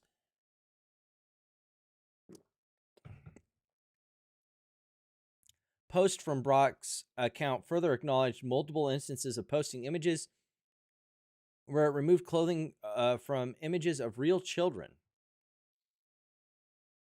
Also, on January 1st, 2026, XAI technical staff member reposted to a user who raised the issue that Grok is able to digitally alter photos of children to put them in bikinis. Despite several instances of people raising the alarm that Grok was creating CSAM, Elon Musk made light of the trend to put women and children in bikinis, posting "Poor Grok," smiley face. January 2nd, 2026, in response to X users referencing the proliferation of digitally altered images of real people stripped down to bikinis. On August 11th, 2025, Musk defended Grok's spicy mode as a business decision, comparing it to, and I shit you not, the differences between VHS and Betamax having more pornography on it. Yikes. On information and belief, Musk and other decision makers at Grok knew that Grok would be capable of producing CSAM once it was enabled to produce sexually explicit content of adults. That is because, unlike AI text-generated tools, AI image and video producing tools cannot be designed to prevent the model from extrapolating different age content from the image domain, which contains large data sets of images and videos depicting children, when producing an AI-generated image or video.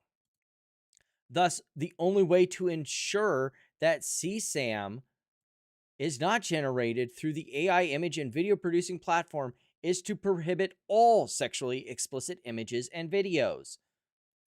As a result of the inherent danger, all major AI companies running large image generating models, except for Grok, specifically designed their AI tools without the ability to generate sexually explicit content. On information and belief, Musk and other decision makers at Grok also knew that sexually explicit content would be created on and using X servers, which host Grok images and are used to create the sexualized deepfaked images and videos. The resulting sexually explicit content would then be distributed to the requesting user from XAI servers via Grok or one of the many licensed Grok models. Following public outcry over the deluge of highly sexualized AI content, including CSAM posted on X from Grok's account between December 28, 2025 and January 8, 2026, XAI limited Grok's reply bot images and video editing generation abilities to paid subscribers. So instead of removing it, they paywalled it so it wasn't easy to access or see it anymore. You had to pay to be able to access it. The images were private, but it didn't stop it. It didn't stop it. It just paywalled it. You can't make this shit up. I shouldn't be laughing at it. This is fucking despicable behavior on the part of Musk, but it's just like, as of March 2026, X Premium Plus subscribers subscription costs $40 a month or $495 a year, and a Super Grok subscription costs $30 a month or $300 a year.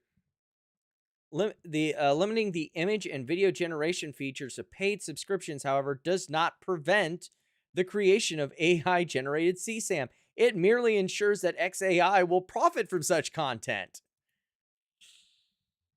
The day before XAI limited access to Grok's spicy mode, reporting explained that the images and videos created on the Grok app are vastly more explicit than images created by Grok on X. Super yikes. What's this article? What was that? Footnote 34.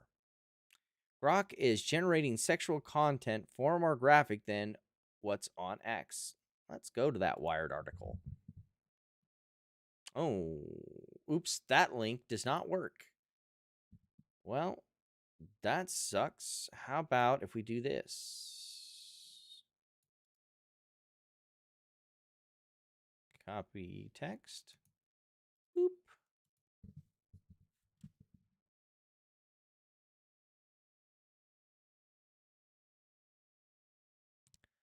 Oh, how dare you paywall that article?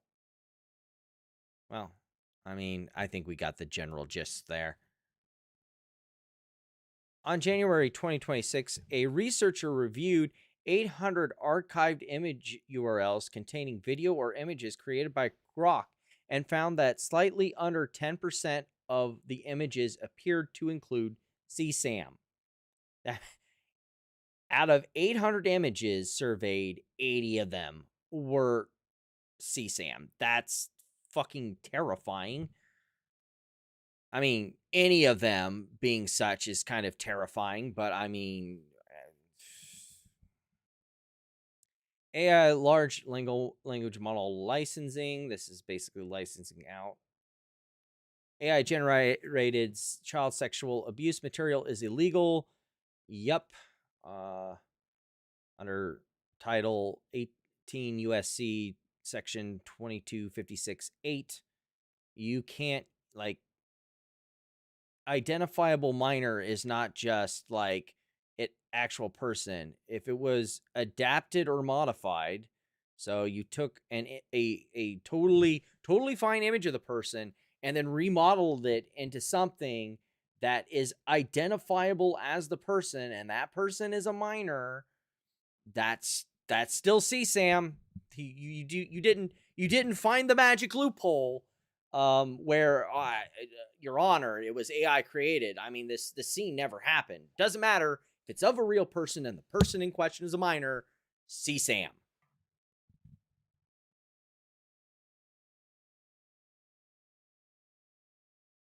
The AI-generated CSAM of plaintiffs constitutes the production of child pornography under Section 2252 A7 because it involves the morphing, adaptation, or modification of an image of videos of real children retaining their identifiable features to produce sexually explicit content. Plaintiffs suffered harm from XAI's production of their AI-generated CSAM. Oh, shoot. That's not... sorry, guys. Didn't realize I had the whole thing cut off because I had switched from videos to stuff. All right. Now that that's back to being realigned here. 1 second. Let me fix some things.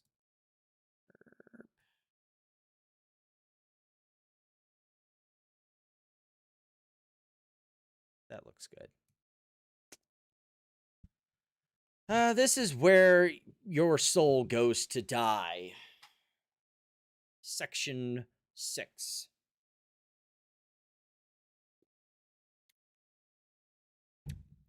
This is where your soul goes to die. Plaintiffs suffered severe harm from XAI's production of their AI-generated CSAM. Plaintiff Jane Doe number 1.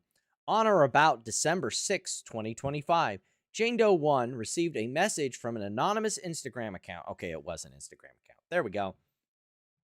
When she opened the message, she saw the user had sent her information about pics of her, which, according to the user, had been generated by a person known to Jane Doe 1. Reminder: sexually explicit content of children or exploitation of children is usually done by someone the person being abused knows, and disseminated over an online platform called Discord. Yeah, the dark side of Discord is here, and this is not even a no text-to-speech video. Through a series of messages, the anonymous user went on to explain that the perpetrator had uploaded a folder of images and video files depicting her and other minors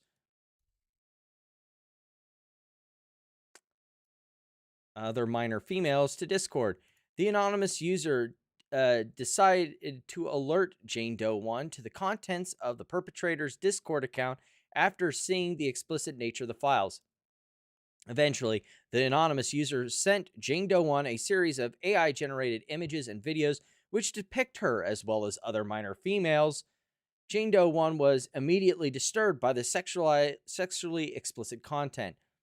At least 5 of these files, 1 video, 4 images, depicted her actual face and body in settings with which she was familiar, but morphed into sexually explicit poses. The images showed her entire body, including genitals, without any clothes. The videos depicted her undressing until she was entirely nude, or video. Jane Doe 1 was taken aback by the verisimilitude of the depictions. Also, then, the fact that she knew she had never been in those situations or done those things. She could not have visually distinguished these images and videos as fake. They resembled real-life content in every way. The images were also produced using photographs of her which she recognized, 3 of which she knew had been taken while she was still a minor. One of the CSAM images was created using photos of her at school homecoming, which was taken on or about September 20th, 2025. Another, in addition to the 4 CSAM images, depicted her topless and appeared to be created using her yearbook photograph. Nothing is safe. If that's like...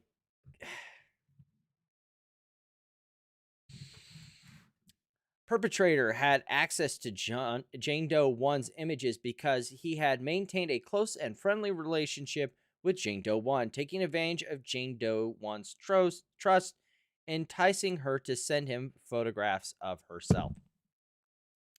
The images and one video of Jane Doe 1 depicting her completely nude constitutes CSAM.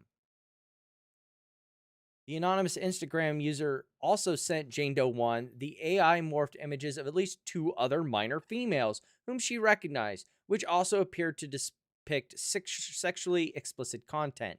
The anonymous user then provided Jane Doe 1 with a link to the Discord server created by the perpetrator, which contained images and videos of at least 18 other minor females, many of whom Jane Doe 1 recognized from her school.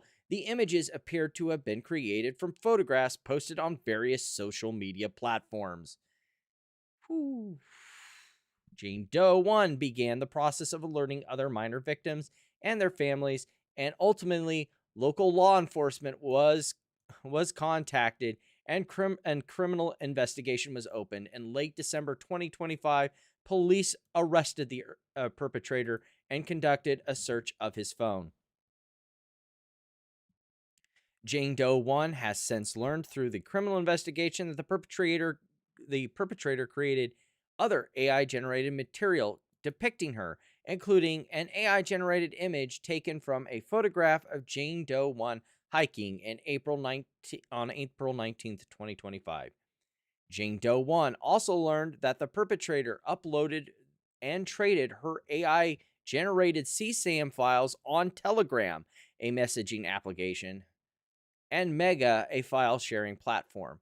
According to the criminal investigator, the perpetrator used her AI-generated CSAM as a bartering tool in Telegram group chats with hundreds of other users, trading her CSAM files for sexually explicit content of other minors, as child sex abusers are wont to do.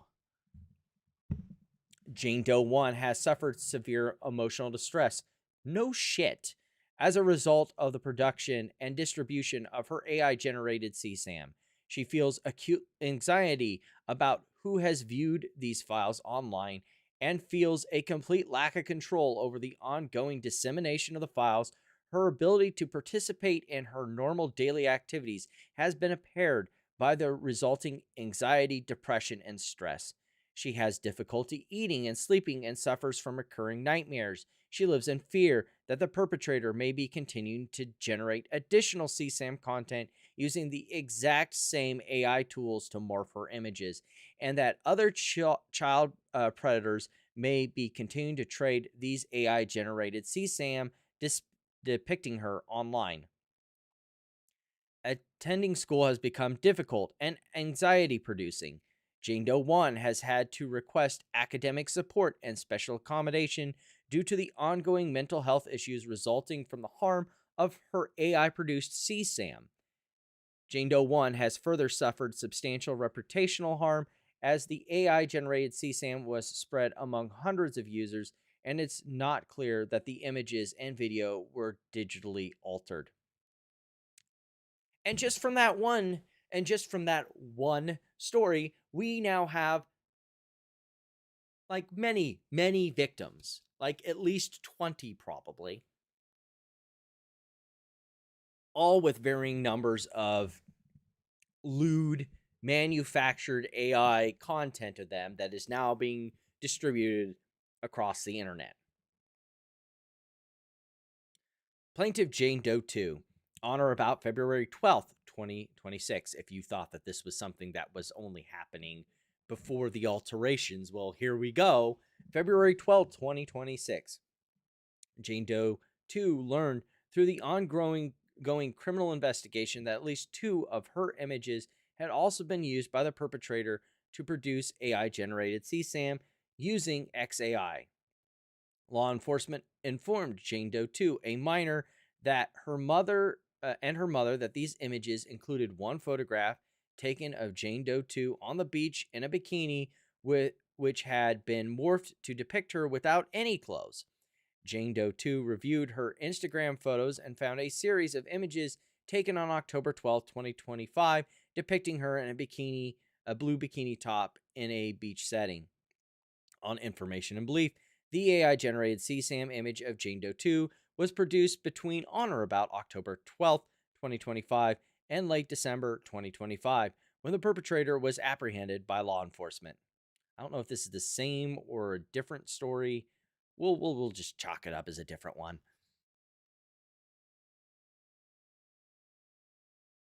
Jane Doe 2's mother also learned from law enforcement that the AI tool used to generate the CSAM was XAI, a generative AI known as Grok.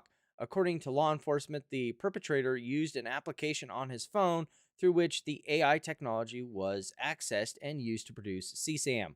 The application the perpetrator used to create the AI CSAM of plaintiff relied on Grok's image and video producing tools to generate unlawful content.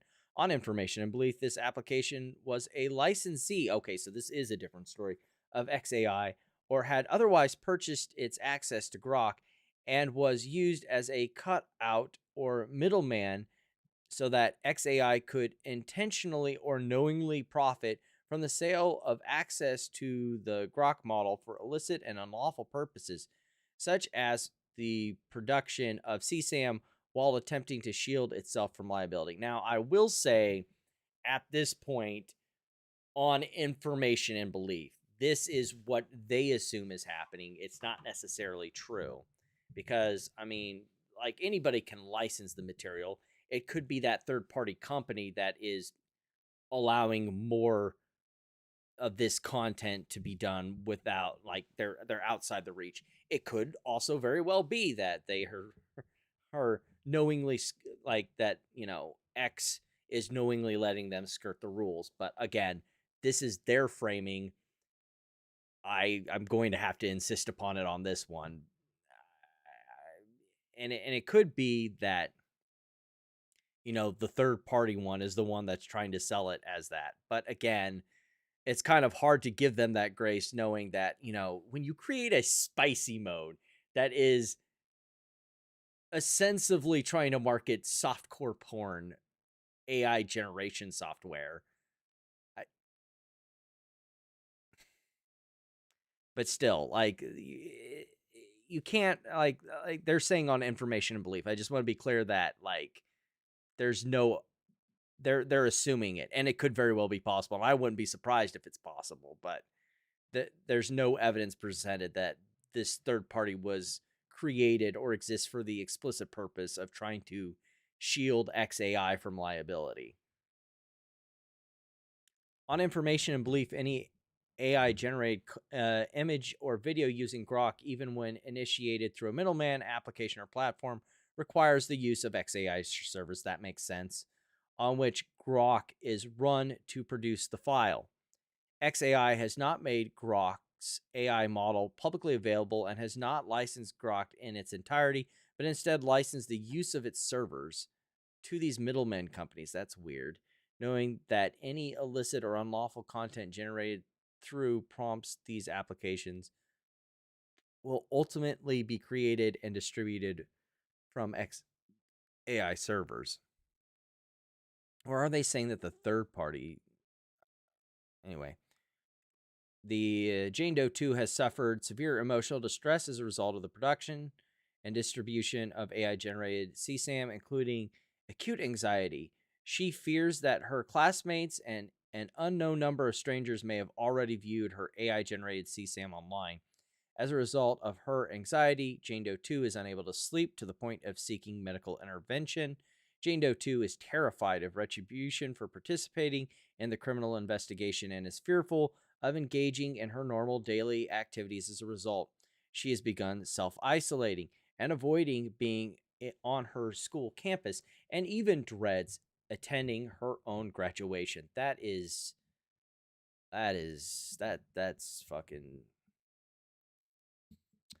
Jane Doe 2 is terrified that her AI-generated CSAM will impact her college application process, with college administration officers finding the images of her online and assuming they're real.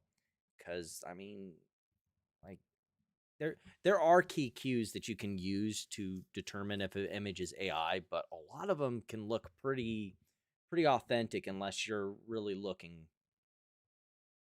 She feels a complete lack of control over the ongoing dissemination of the AI-generated CSAM images and what this will mean for her life. Jane Doe 2 has also suffered reputational harm, as it is not apparent that the images are digitally altered.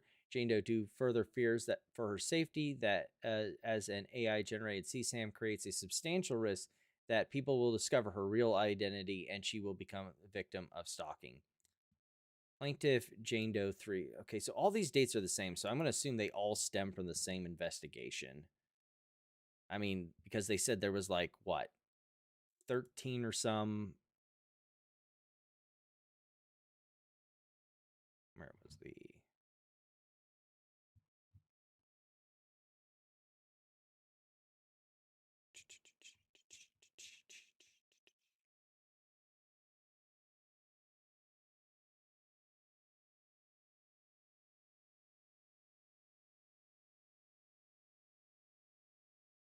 Yeah, 18 other minor females. On or about February 12th, 2026, Jane Doe 3 learned, "Hello, Manuel. We're talking about how Grok is basically generating CSAM content, and there are plaintiffs who are the victims of it that are suing Grok." Local law enforcement informed Jane Doe 3, a minor, and her mother that AI-generated images found on the perpetrator's phone, including one image of Jane Doe, which had been morphed into depict her fully nude.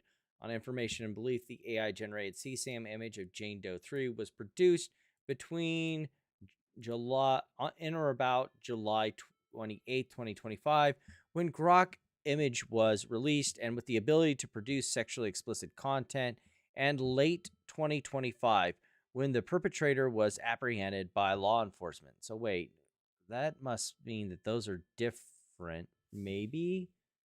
No, it's hard to keep track at this point. The image depicting Jane Doe 3 completely nude constitutes CSAM. Yep.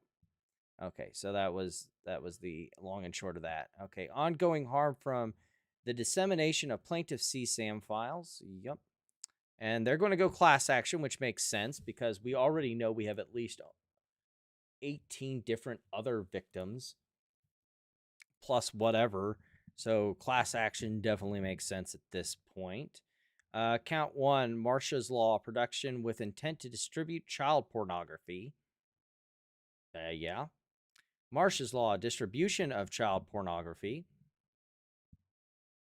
Count 3, Marcia's Law, possession of child pornography.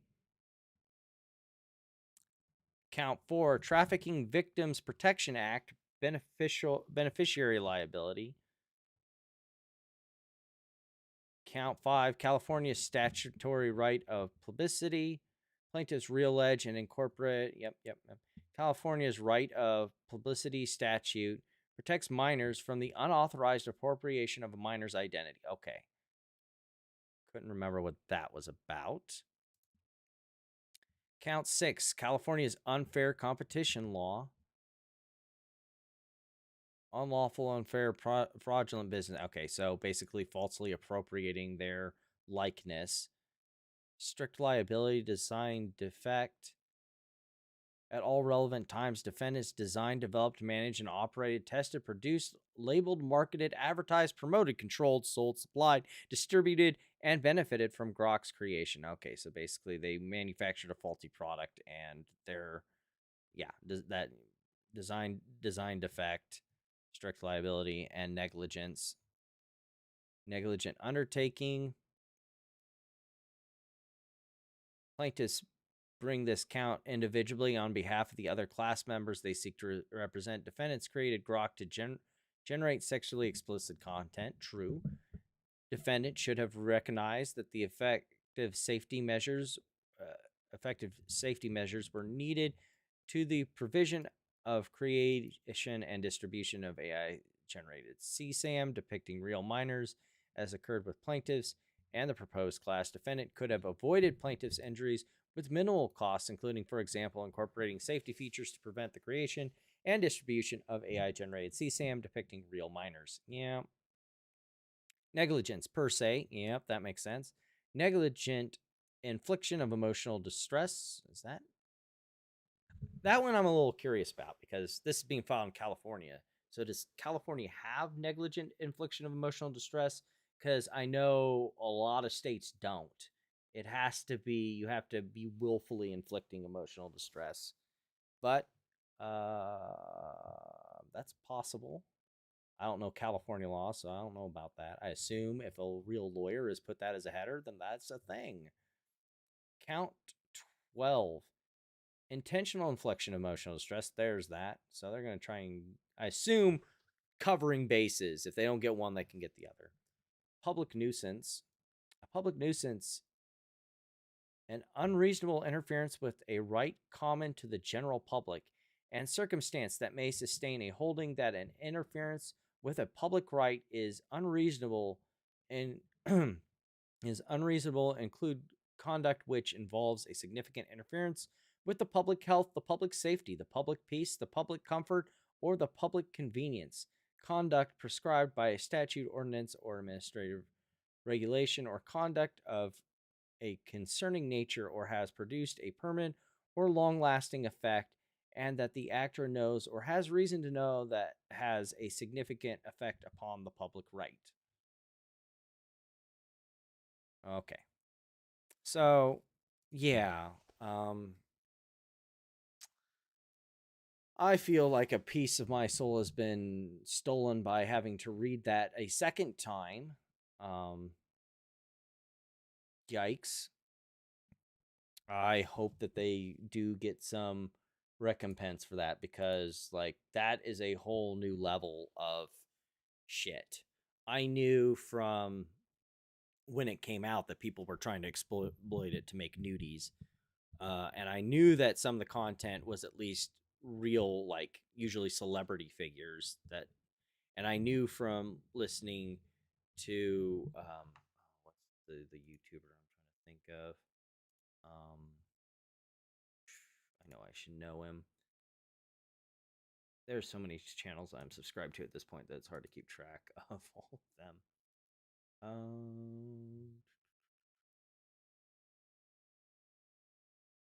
But yeah, I knew that there were like command prompts where people were trying to test it different ways to get around the system, but I had no idea that it was at the point of like it was producing CSAM content. That, I mean, I like they said at the point that you're basically allowing people to make regular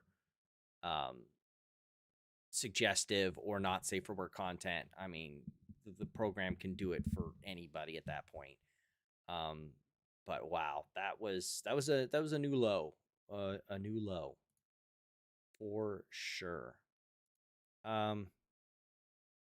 It's getting late, so I'm going to jump ahead to the two things that were in the queue to deal with, based on the thumbnail, because I don't know if I'm going to get to everything.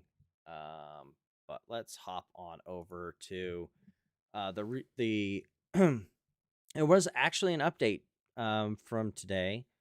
So if you remember from last week, the DOJ had issued subpoenas seeking information from the Federal Reserve Board to try and subpoena information about Jerome Powell.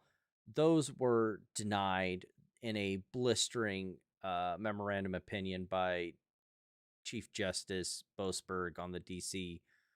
District Court. However, what came up today was the government's motion for reconsideration. Now, if you have watched this show before, you know baggy motions for reconsideration, and they're usually along the lines of, Judge, I know you made this ruling, but could you pretty please, overturn your own decision? Pretty please. I don't have any actual proof that you misinterpreted the law or some new fact or new, legal precedent or anything that would make you have to change your position. But if you could pretty please do that, that's basically what this is. This is 5 pages of the most baggy pleadings from the DOJ of all places, whining, bitching, and complaining that, you know, they be held to some standards of fucking decency and not being the fucking goonish tools of Donald Trump. This speaking of baggy stuff, how about center this a little bit? How about watching? Why is this all sorts of goofed? Oh, it's because the image itself is goofed. Okay. So we were centered. Okay. Miss Pirro basically having a baggy spurg fit about that motion to dismiss. This is going to be joyous to watch. The process should have been allowed to run its course, and it wasn't. And shame on them. Shame on them, huh? Oh, cut it out. Do you know how many convictions we've got? Cut it out. You're in one lane. We have cleaned up this city. Yeah, historic, really? I'll tell you what's historic. What's historic is that I prosecute everything other than 10% of the cases, where the United States attorney before me didn't prosecute 67% of the cases. That's what's historic. I'm willing to take a not guilty. I'm willing to take a no true bill, because I'll take all the crimes and put them in. Thank you.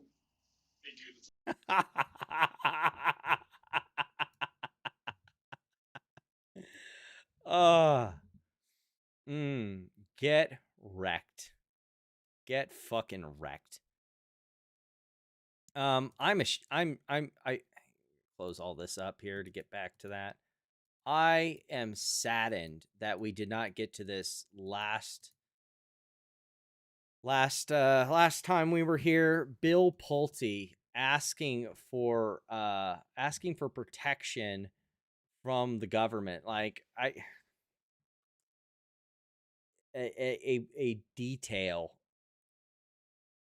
protective detail request for housing official who asked for probes into Donald Trump's political opponents. Yes, Bill Pulte, sources with direct knowledge of the request, also known as Bill Pulte, told CBS that he's a whiny bitch. Like, I get it if, like, say, some major member of the Trump administration is possibly receiving death threats, but let's be honest here. How many people actually know, even after all he's done, who the fuck Bill Pulte is?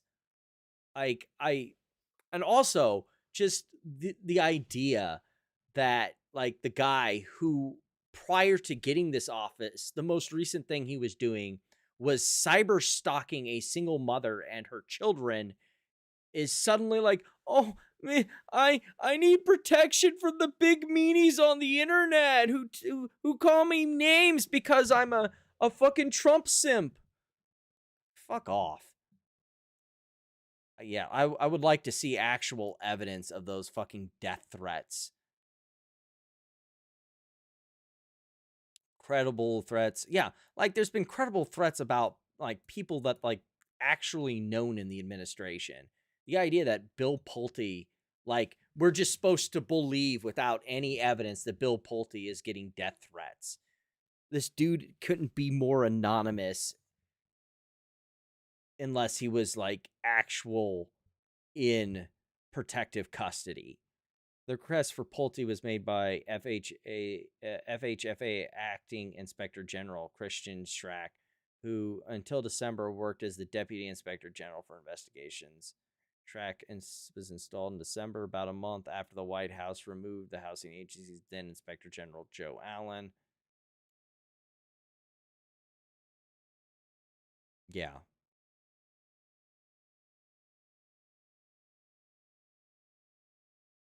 But, like, poor Bill Pulte.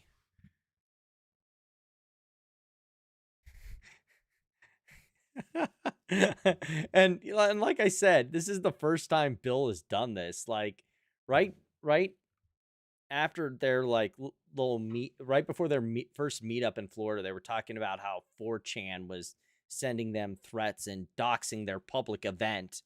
Like, I'm not sure how you do that.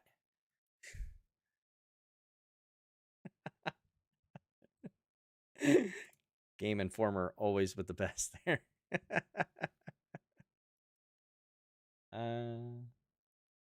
Yeah, and then we got an article from Barron's basically saying that what we've been saying for a very long time on this show, not just, you know, extra, but like the truth be told, our normal Saturday show, that, you know, Fannie and Freddie IPO isn't going to be happening anytime soon, and which is really bad because the minute that the Democrats get control of Congress, then it isn't happening.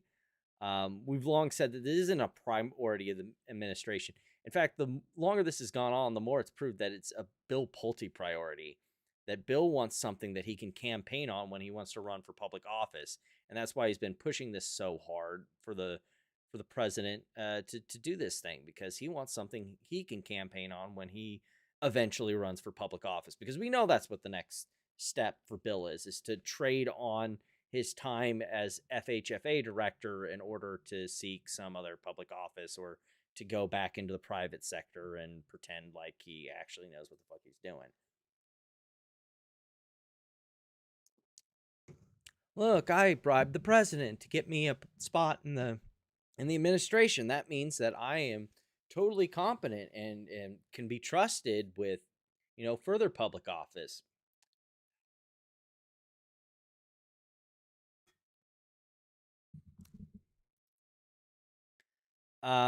This has not rained down well for people on the Fannie and Freddie subreddit.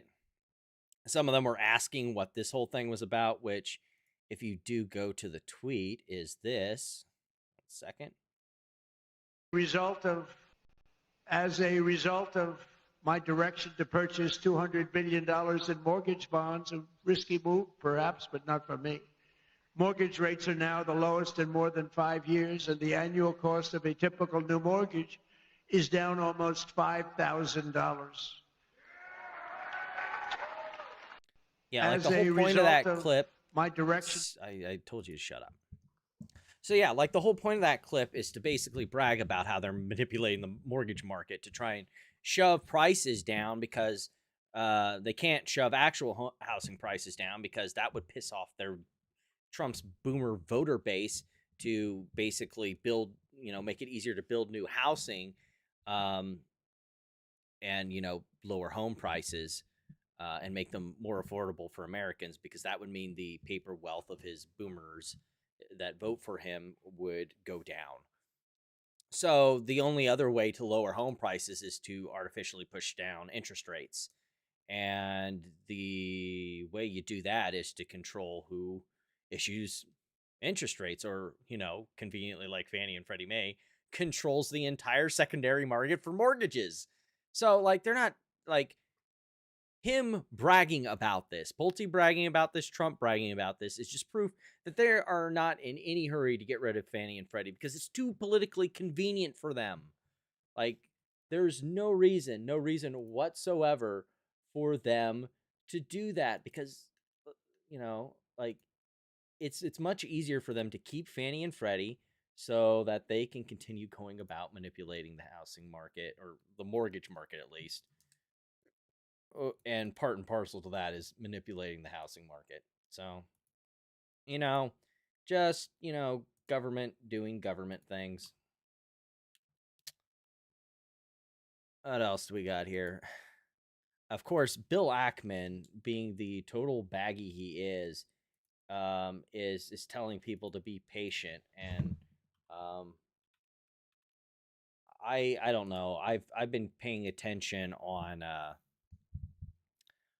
X, and I don't know, the people in the Fannie and Freddie trade are not getting particularly patient.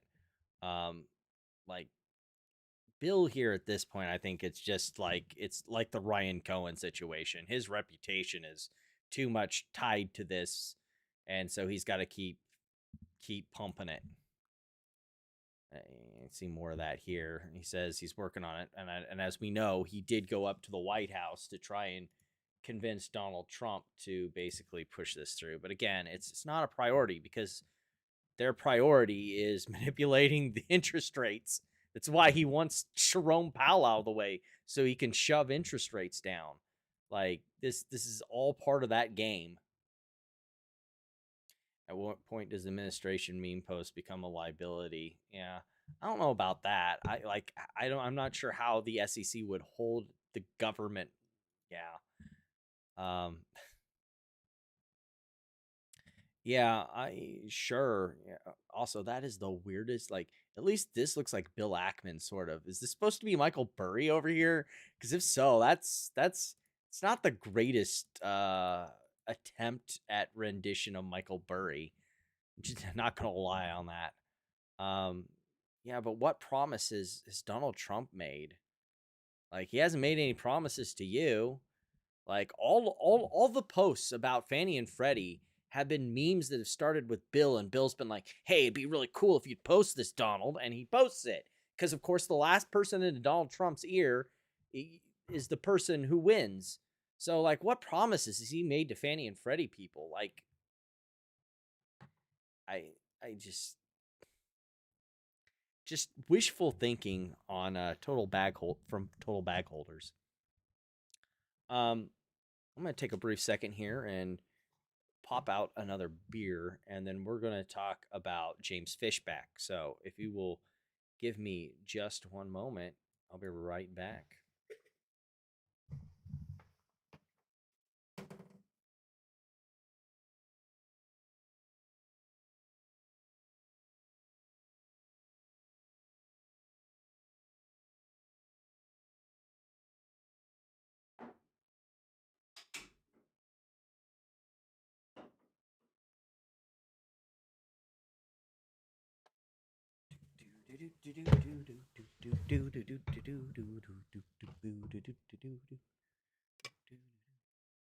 James Fishback is a clown.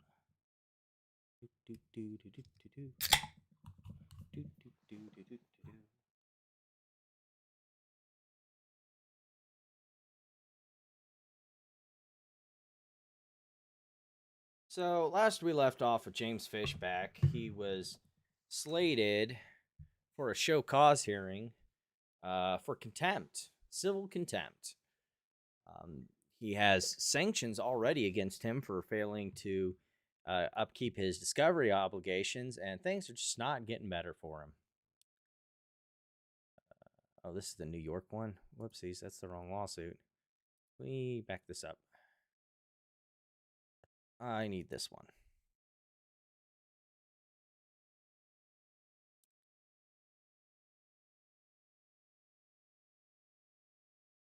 Okay, so we got some. So basically, most recently, ECF 32, or it's probably 31, under seal.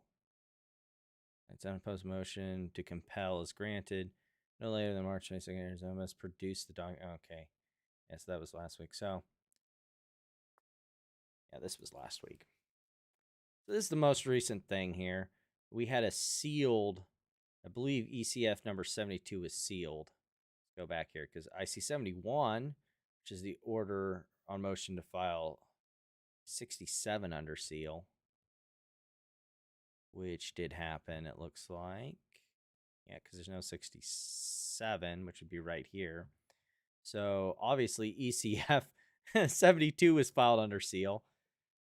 Remember, like, these orders for James Fishback are being filed under seal because there was basically a motion asking to file under seal because James Fishback continues to avoid his obligations, and they've been garnishing him. And the entire argument is that since he keeps trying to evade his obligations, posting them publicly on the docket would make it easier for James to continue to avoid paying what he owes. So the court has granted green light, being able to file filings under seal. So Fishback has no idea what they're trying to garnish and what they're trying to get. So this is the most recent order from last week on the 13th, which would have been Friday. So right before the show, plaintiff Greenlight Capital, henceforth Greenlight, has filed an ex parte motion for a break order. A break order because of the reality that the personal property in a debtor's home is often portable and can be relatively easily secured or moved in advance of a notice of a levy is given, it is appropriate procedure for a judgment creditor to obtain a break order on an ex parte basis. And a break order is basically requesting the court to allow the U.S. Marshals to forcibly enter a judgment debtor's property to seize goods and services which they are trying to hide on their property from a judgment creditor.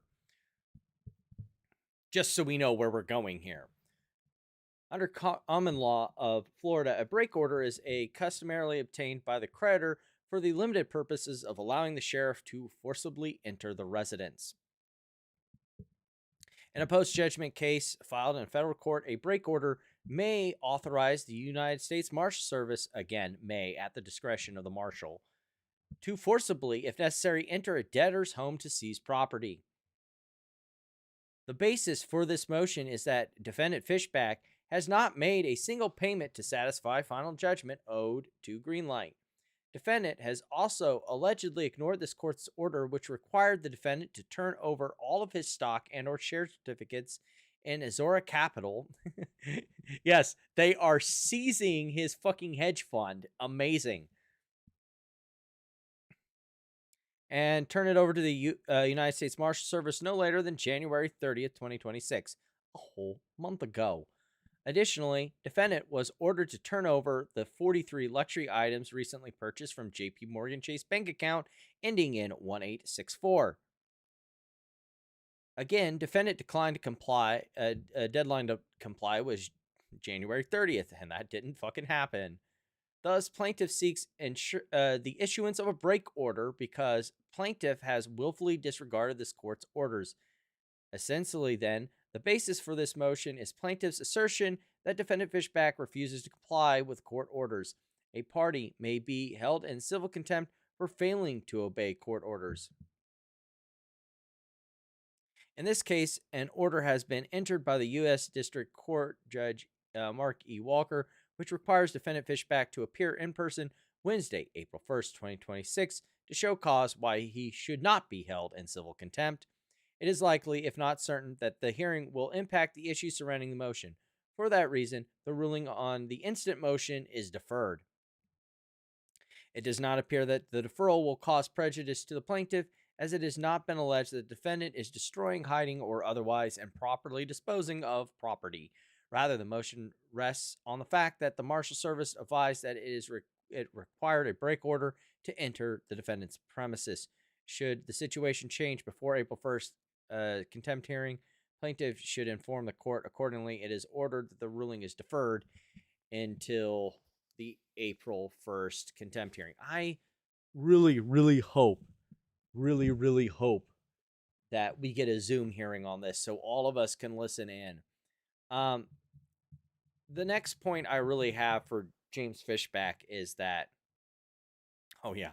this leaked private texts reveal wild Fishback campaign drama. Fishback's staff wish he just returned his luxury watch already. And as the leading groyper politician in America, he's gone from weirdo outsider to registering in the mid-single digits in GOP primary polls for Florida's gubernatorial race. But polls tell another part of the story. Fishback has also regularly drawn hundreds of fired-up college students to his events. Yeah, people who have no life experience and are easily deceived by grifters. Man, I can't imagine why he would target that demo. The favored candidate of the government's race, Trump-endorsed frontrunner Brian Donalds, is considered that he is concerned enough that he denounced Fishback as not a real groyper. Meanwhile, white nationalist podcaster Nick Fuentes has hailed Fishback as really smart, very impressive, noting that he laughed at a racist comment Fish made about Donalds. These comments would be a kiss of death for many, but it's a badge of honor for those in the increasingly influential far-right wing of the conservative movement. Yet even as he's ascended to previously unimaginable political heights, Fishback has been quietly beset by a big problem. He's deep in debt, owing more than $200,000 in his former hedge fund employer as a result of some machinations against his own boss. The number could balloon to over $2 million once legal fees are calculated, according to an affidavit filed by the hedge fund's lawyers in October. And the repo men are closing in. Yeah, we know a lot about that. In one early February exchange, Fishback's campaign manager claimed that his couch had been repossessed. Well, considering that, I'm pretty sure it's a joke, considering they're asking for a break order. So that hasn't happened. Hume ultimately quit the Fishback campaign, and not because he didn't have a couch to sleep on. Instead, he says his departure came because he ran afoul of the Veterans Group for Sailors on USS Liberty, a ship Israel accidentally attacked during the Six-Day War in 1967. The ship has become a rallying cry for groypers who are heavily critical of U.S.-Israeli alliance. Hume claims he clashed with one of the veterans over how much of their expenses the campaign would cover for an event, after which the Liberty crew members complained to Fishback. James was pissed that I supposedly upset the USS Liberty vets, and Flume is telling Fishback offered him another position that Flume viewed as a demotion. James, a con artist at the end of the day, duh.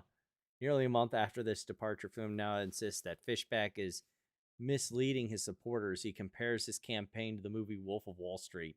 Yeah, no shit. Thanks for waking up. Asked about the Flume's criticisms and account of his exit from the campaign, Fishback claimed Flume never held the county outreach chair position. Yeah, Jesus Christ, I've created Frankenstein. Well, glad you woke up and figured that out.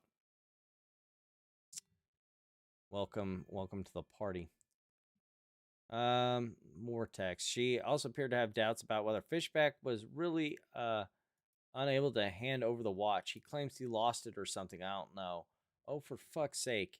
Yeah, I lost it in my safety deposit box, basically. Yeah, that would be... I mean, that's the kind of shit that he pulls. So she basically turned over all those texts when she got the boot. And, like, the amount of press that he... Well, first of all, there's another resignation here. Yeah, grateful, sure. So 2 departures last week from his campaign. Yeah, this was after the whole, oh, look, my name spiked on Google charts in Israel. Okay. But there's been a lot of articles about him as of recently. Oh, yeah, the IHOP incident. Imagine being IHOP and having to go out of your way to say, no, we're not associated with him. And, of course, the Zero Hedge article. All these articles, you see, like, he's really good at getting press, but never really actually, like... Oh, yeah. Reservist. Dante, thank you for your service. Yeah! He asked me to sign his Kevlar helmet, and I said, what I'm going to sign on this helmet, the Department of War, the Pentagon, the bureaucrats may not like, but... Reminder, this is a guy not running for federal office. He's running for governor of Florida, just to be clear. Every American would agree with, no matter your political affiliation. And what I wrote on his helmet is this. No American should die for Israel. Like, the amount of press that he's getting, yeah, this totally encapsulates it. You would be forgiven for reading this headline and thinking Fishback is pulling somewhere ahead of the 5% he's actually currently pulling at. It's wild how much press coverage he's getting. And it's all, like that's his strategy, to be this, like, instigator. His entire strategy is all press is good press, getting all this media attention, and hoping he can translate it at the polls. However, like, I get the feeling that it's not going to work out like he thinks it is, especially since most of his campaign platform is around national issues. And again, he's running for governor of Florida. it's like this isn't a campaign for Florida senator or Florida congressman. He is a state level. This is a state level position. It's just comically hilarious. Then right about the same time, the news came out that the head of the College Republicans of America apparently is a buddy of Nick Fuentes. And then on top of that,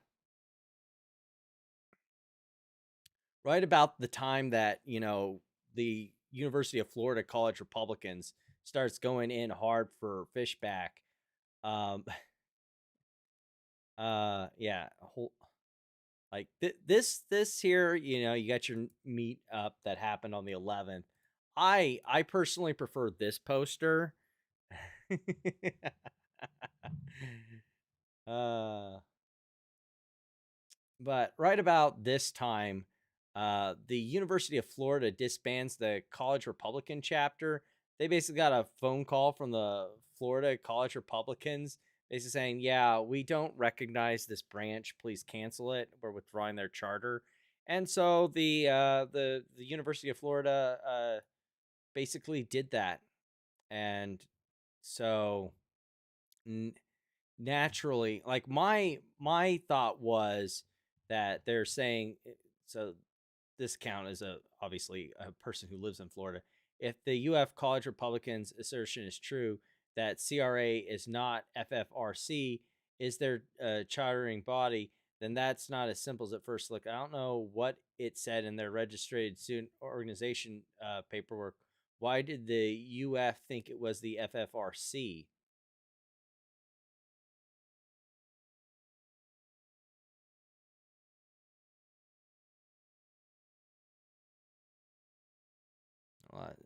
Resting on whether the Florida Federation of College Republicans was their chartering organization parent group and whether they had the right to disband them.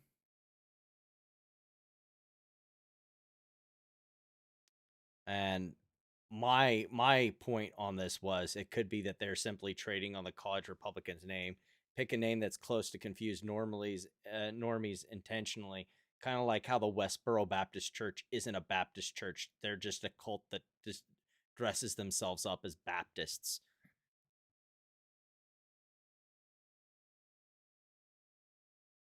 Oh, yeah, that was that again. So, yeah, that's where we are on the whole Fishback situation. See if there's anything here that I wanted to get to that was general news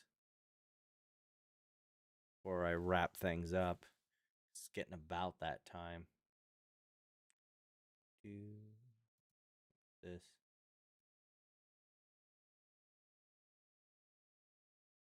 Yeah.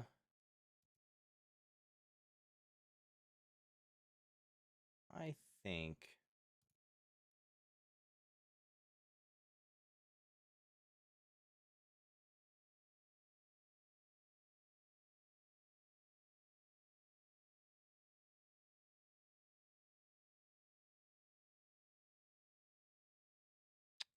Yeah. Yeah, let's grab some things real quick. Just a few things that are still finance related.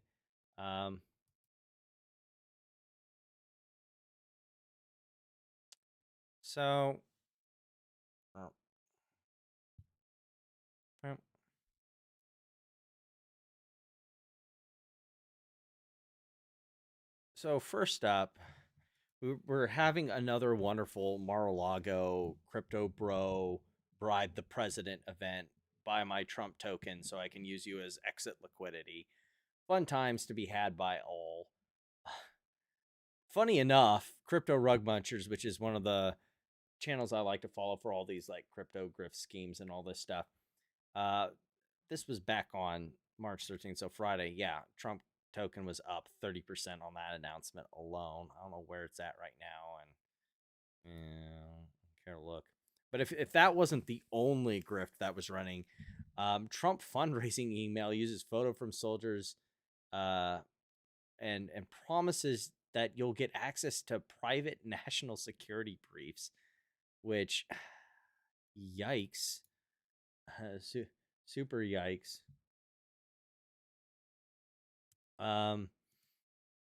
Yeah, email. You'll receive a private national security briefings. Yeah, I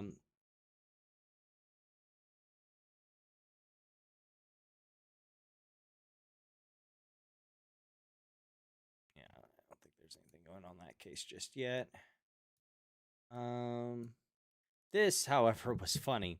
So we've already had discounted trash flow talk about. Let's see here. He's making fun of Michael Burry, made fun of Ryan Cohen, made fun of a couple other people. I was just trying to think. Oh yeah, Bill Pulte. So now we've finally gotten around full circle. Trust me, these two things are connected. Made fun of oh my goodness. I know it's not Logan, but fuck. What is his brother's name again? I know I shouldn't. Jake, there we go. Made fun of Jake Paul. Bleached ramen hair with dead shark eyes, professional little brother energy. FBI raided his mansion after allegedly correlated mall looting like some discount Ocean's 11. See, I didn't even know about that. SEC investigated him for pumping Safe Moon without disclosure while his teenage fans lost their allowances. I didn't know about that one. Wow. Glad to know he's keeping up with his brother about being a grifter. CryptoZoo co-conspirator who helped Logan Paul rug $2.3 million from kids buying fake animals. Team 1000 investment course was just a pyramid scheme, tutorials for wannabe scammers. Fights washed up MMA guys. Not dive classes. Well, like, if you want to know how the whole Jake Paul grift works, just watch. Like, there's several videos on it where he particularly picks targets. Like again, you don't need a dive clause if they're a washed up MMA guy that's almost double his age.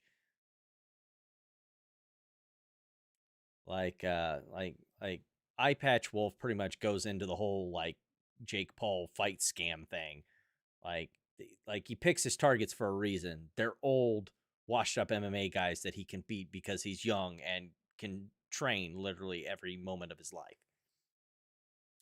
And also there's a reason why he picks MMA guys, because, you know, they're not boxers. You take away like 80% of their skill set and Logan Paul's going to win. Nate Robinson contract leak showing predetermined knockout. What? Fled Puerto Rico for tax evasion like every other crypto criminal with a YouTube channel. Casa de Jake super spreader parties during lockdowns because other people's grandparents don't matter.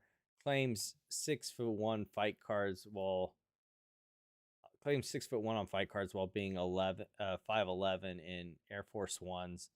Disney Channel reject turned into professional child scammer. At least only fangirls are honest about it. Why bring up Jake Paul though? Well, got us. God bless. Love you, Kentucky.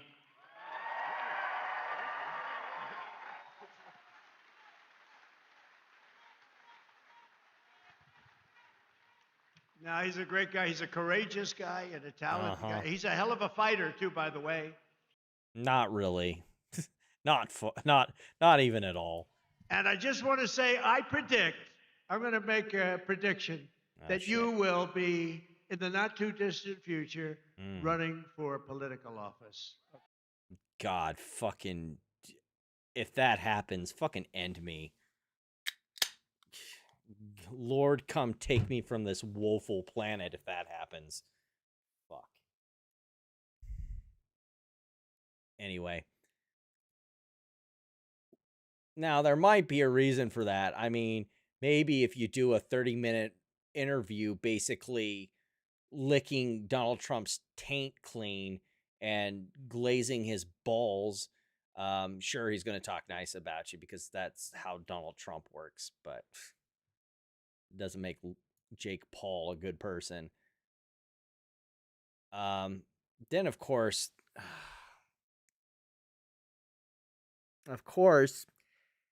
now I've got to flip to the side of defending Jake Paul because now just because he's Jewish, that must mean that, why can't we just hate someone because they're a shitty person? Why do we need to make it about, oh, he's evil because he's Jewish?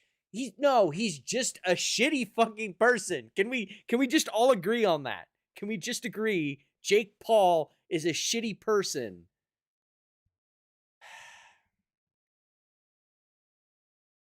So I don't have time. Maybe I'll be able to bring it up on another extra episode or somewhere else. The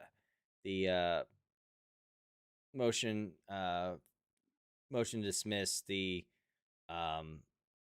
Second Amended complaint has been responded to by the plaintiffs. I'm sure that'll be an interesting thing. We're gonna pull that over here into the tab of things to do. We also, that's facing the wrong way. Also had the recent motions in the Logan Paul's a bitch case with CoffeeZilla, where was it? Where we basically got the minute entry here of certain things. Where was it? Is it this? Is this what I'm looking for? Yeah. So basically, it was granted in part and denied in part. What's really frustrating here is while they'll be going through and basically the proposed third parties, so defendant's motion for designating responsible third parties, it was granted for Ibanez and Greenbaum, was not and was denied without prejudice as to all the others. Plaintiff's motions to preserve confidentiality. Basically, Logan Paul did not like the idea that, we might get to look at how much of a scummy shitbag he is, and is now, after starting this litigation, trying to hide it from everybody. So the court wants a written transcript of plaintiff's deposition. Plaintiff must, on or before March 23rd, specifically designate by page and line number the portions of the deposition plaintiff wishes to designate as remaining confidential. The parties must meet and confer on that, subject to such agreement that the documents may remain designated as confidential until the deadline for filing the parties' joint order. With regard to the videotape of the plaintiff's deposition, it may remain designated confidential. So basically, they can line item parts of the text of the deposition, and certain parts of the deposition's text can be shown, but, the video of Logan Paul's video deposition is not to be seen. This is all while Logan Paul, again, the civil litigation of him possibly still being liable is still out there. And while he's going after CoffeeZilla, trying to hide what his sleazy scumbag he is, he's still going about basically sending cease and desist to other YouTubers. And, I guess, whatever, dude. Also, Discounted Trash Flow decided to do an entire thing on him, that being Logan Paul. So, I guess, cease and desist coming to bro here soon. Traffic cone tan with horse teeth, looks like a haunted ventriloquist dummy that gained sentience, filmed a corpse in Japan suicide forest, then monetized the trauma of his first preteen audience. CryptoZoo raised millions from kids and then vanished like a crypto fart in the wind. Co-founder publicly called him out for keeping investor money while abandoning the project entirely. Bought a fake Pokemon card for $5 million, knowing it was a counterfeit just for YouTube content.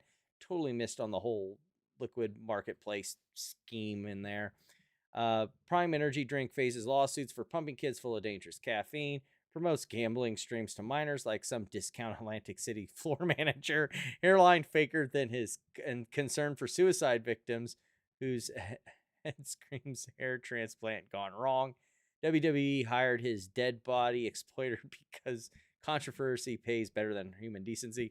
Apparently, you aren't very familiar with the WWE. They do that shit all the time. Builds his entire empire scamming children while their parents work 2 jobs to avoid his garbage. Dink Donk NFTs left his fans holding worthless JPEGs while he counted millions in his mansion. Yeah. See, I have been. Oh yeah, the Le'Veon Bell thing. Yeah, we can do without that. As funny as that is, like Logan Paul tried to pull the same scheme his brother did.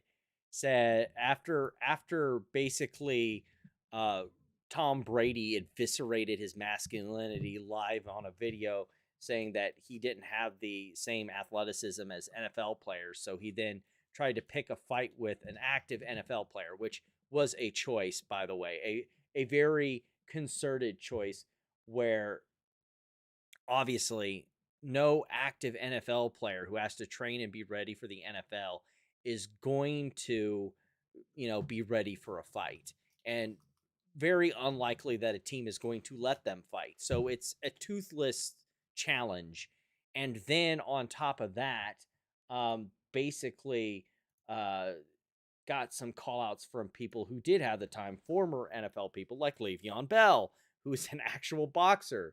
And so was interested in doing that fight. He kept ducking him and then said, "Oh, we'll do a sparring fight and everything. Just put down $1 million, burr, burr, burr, burr, burr."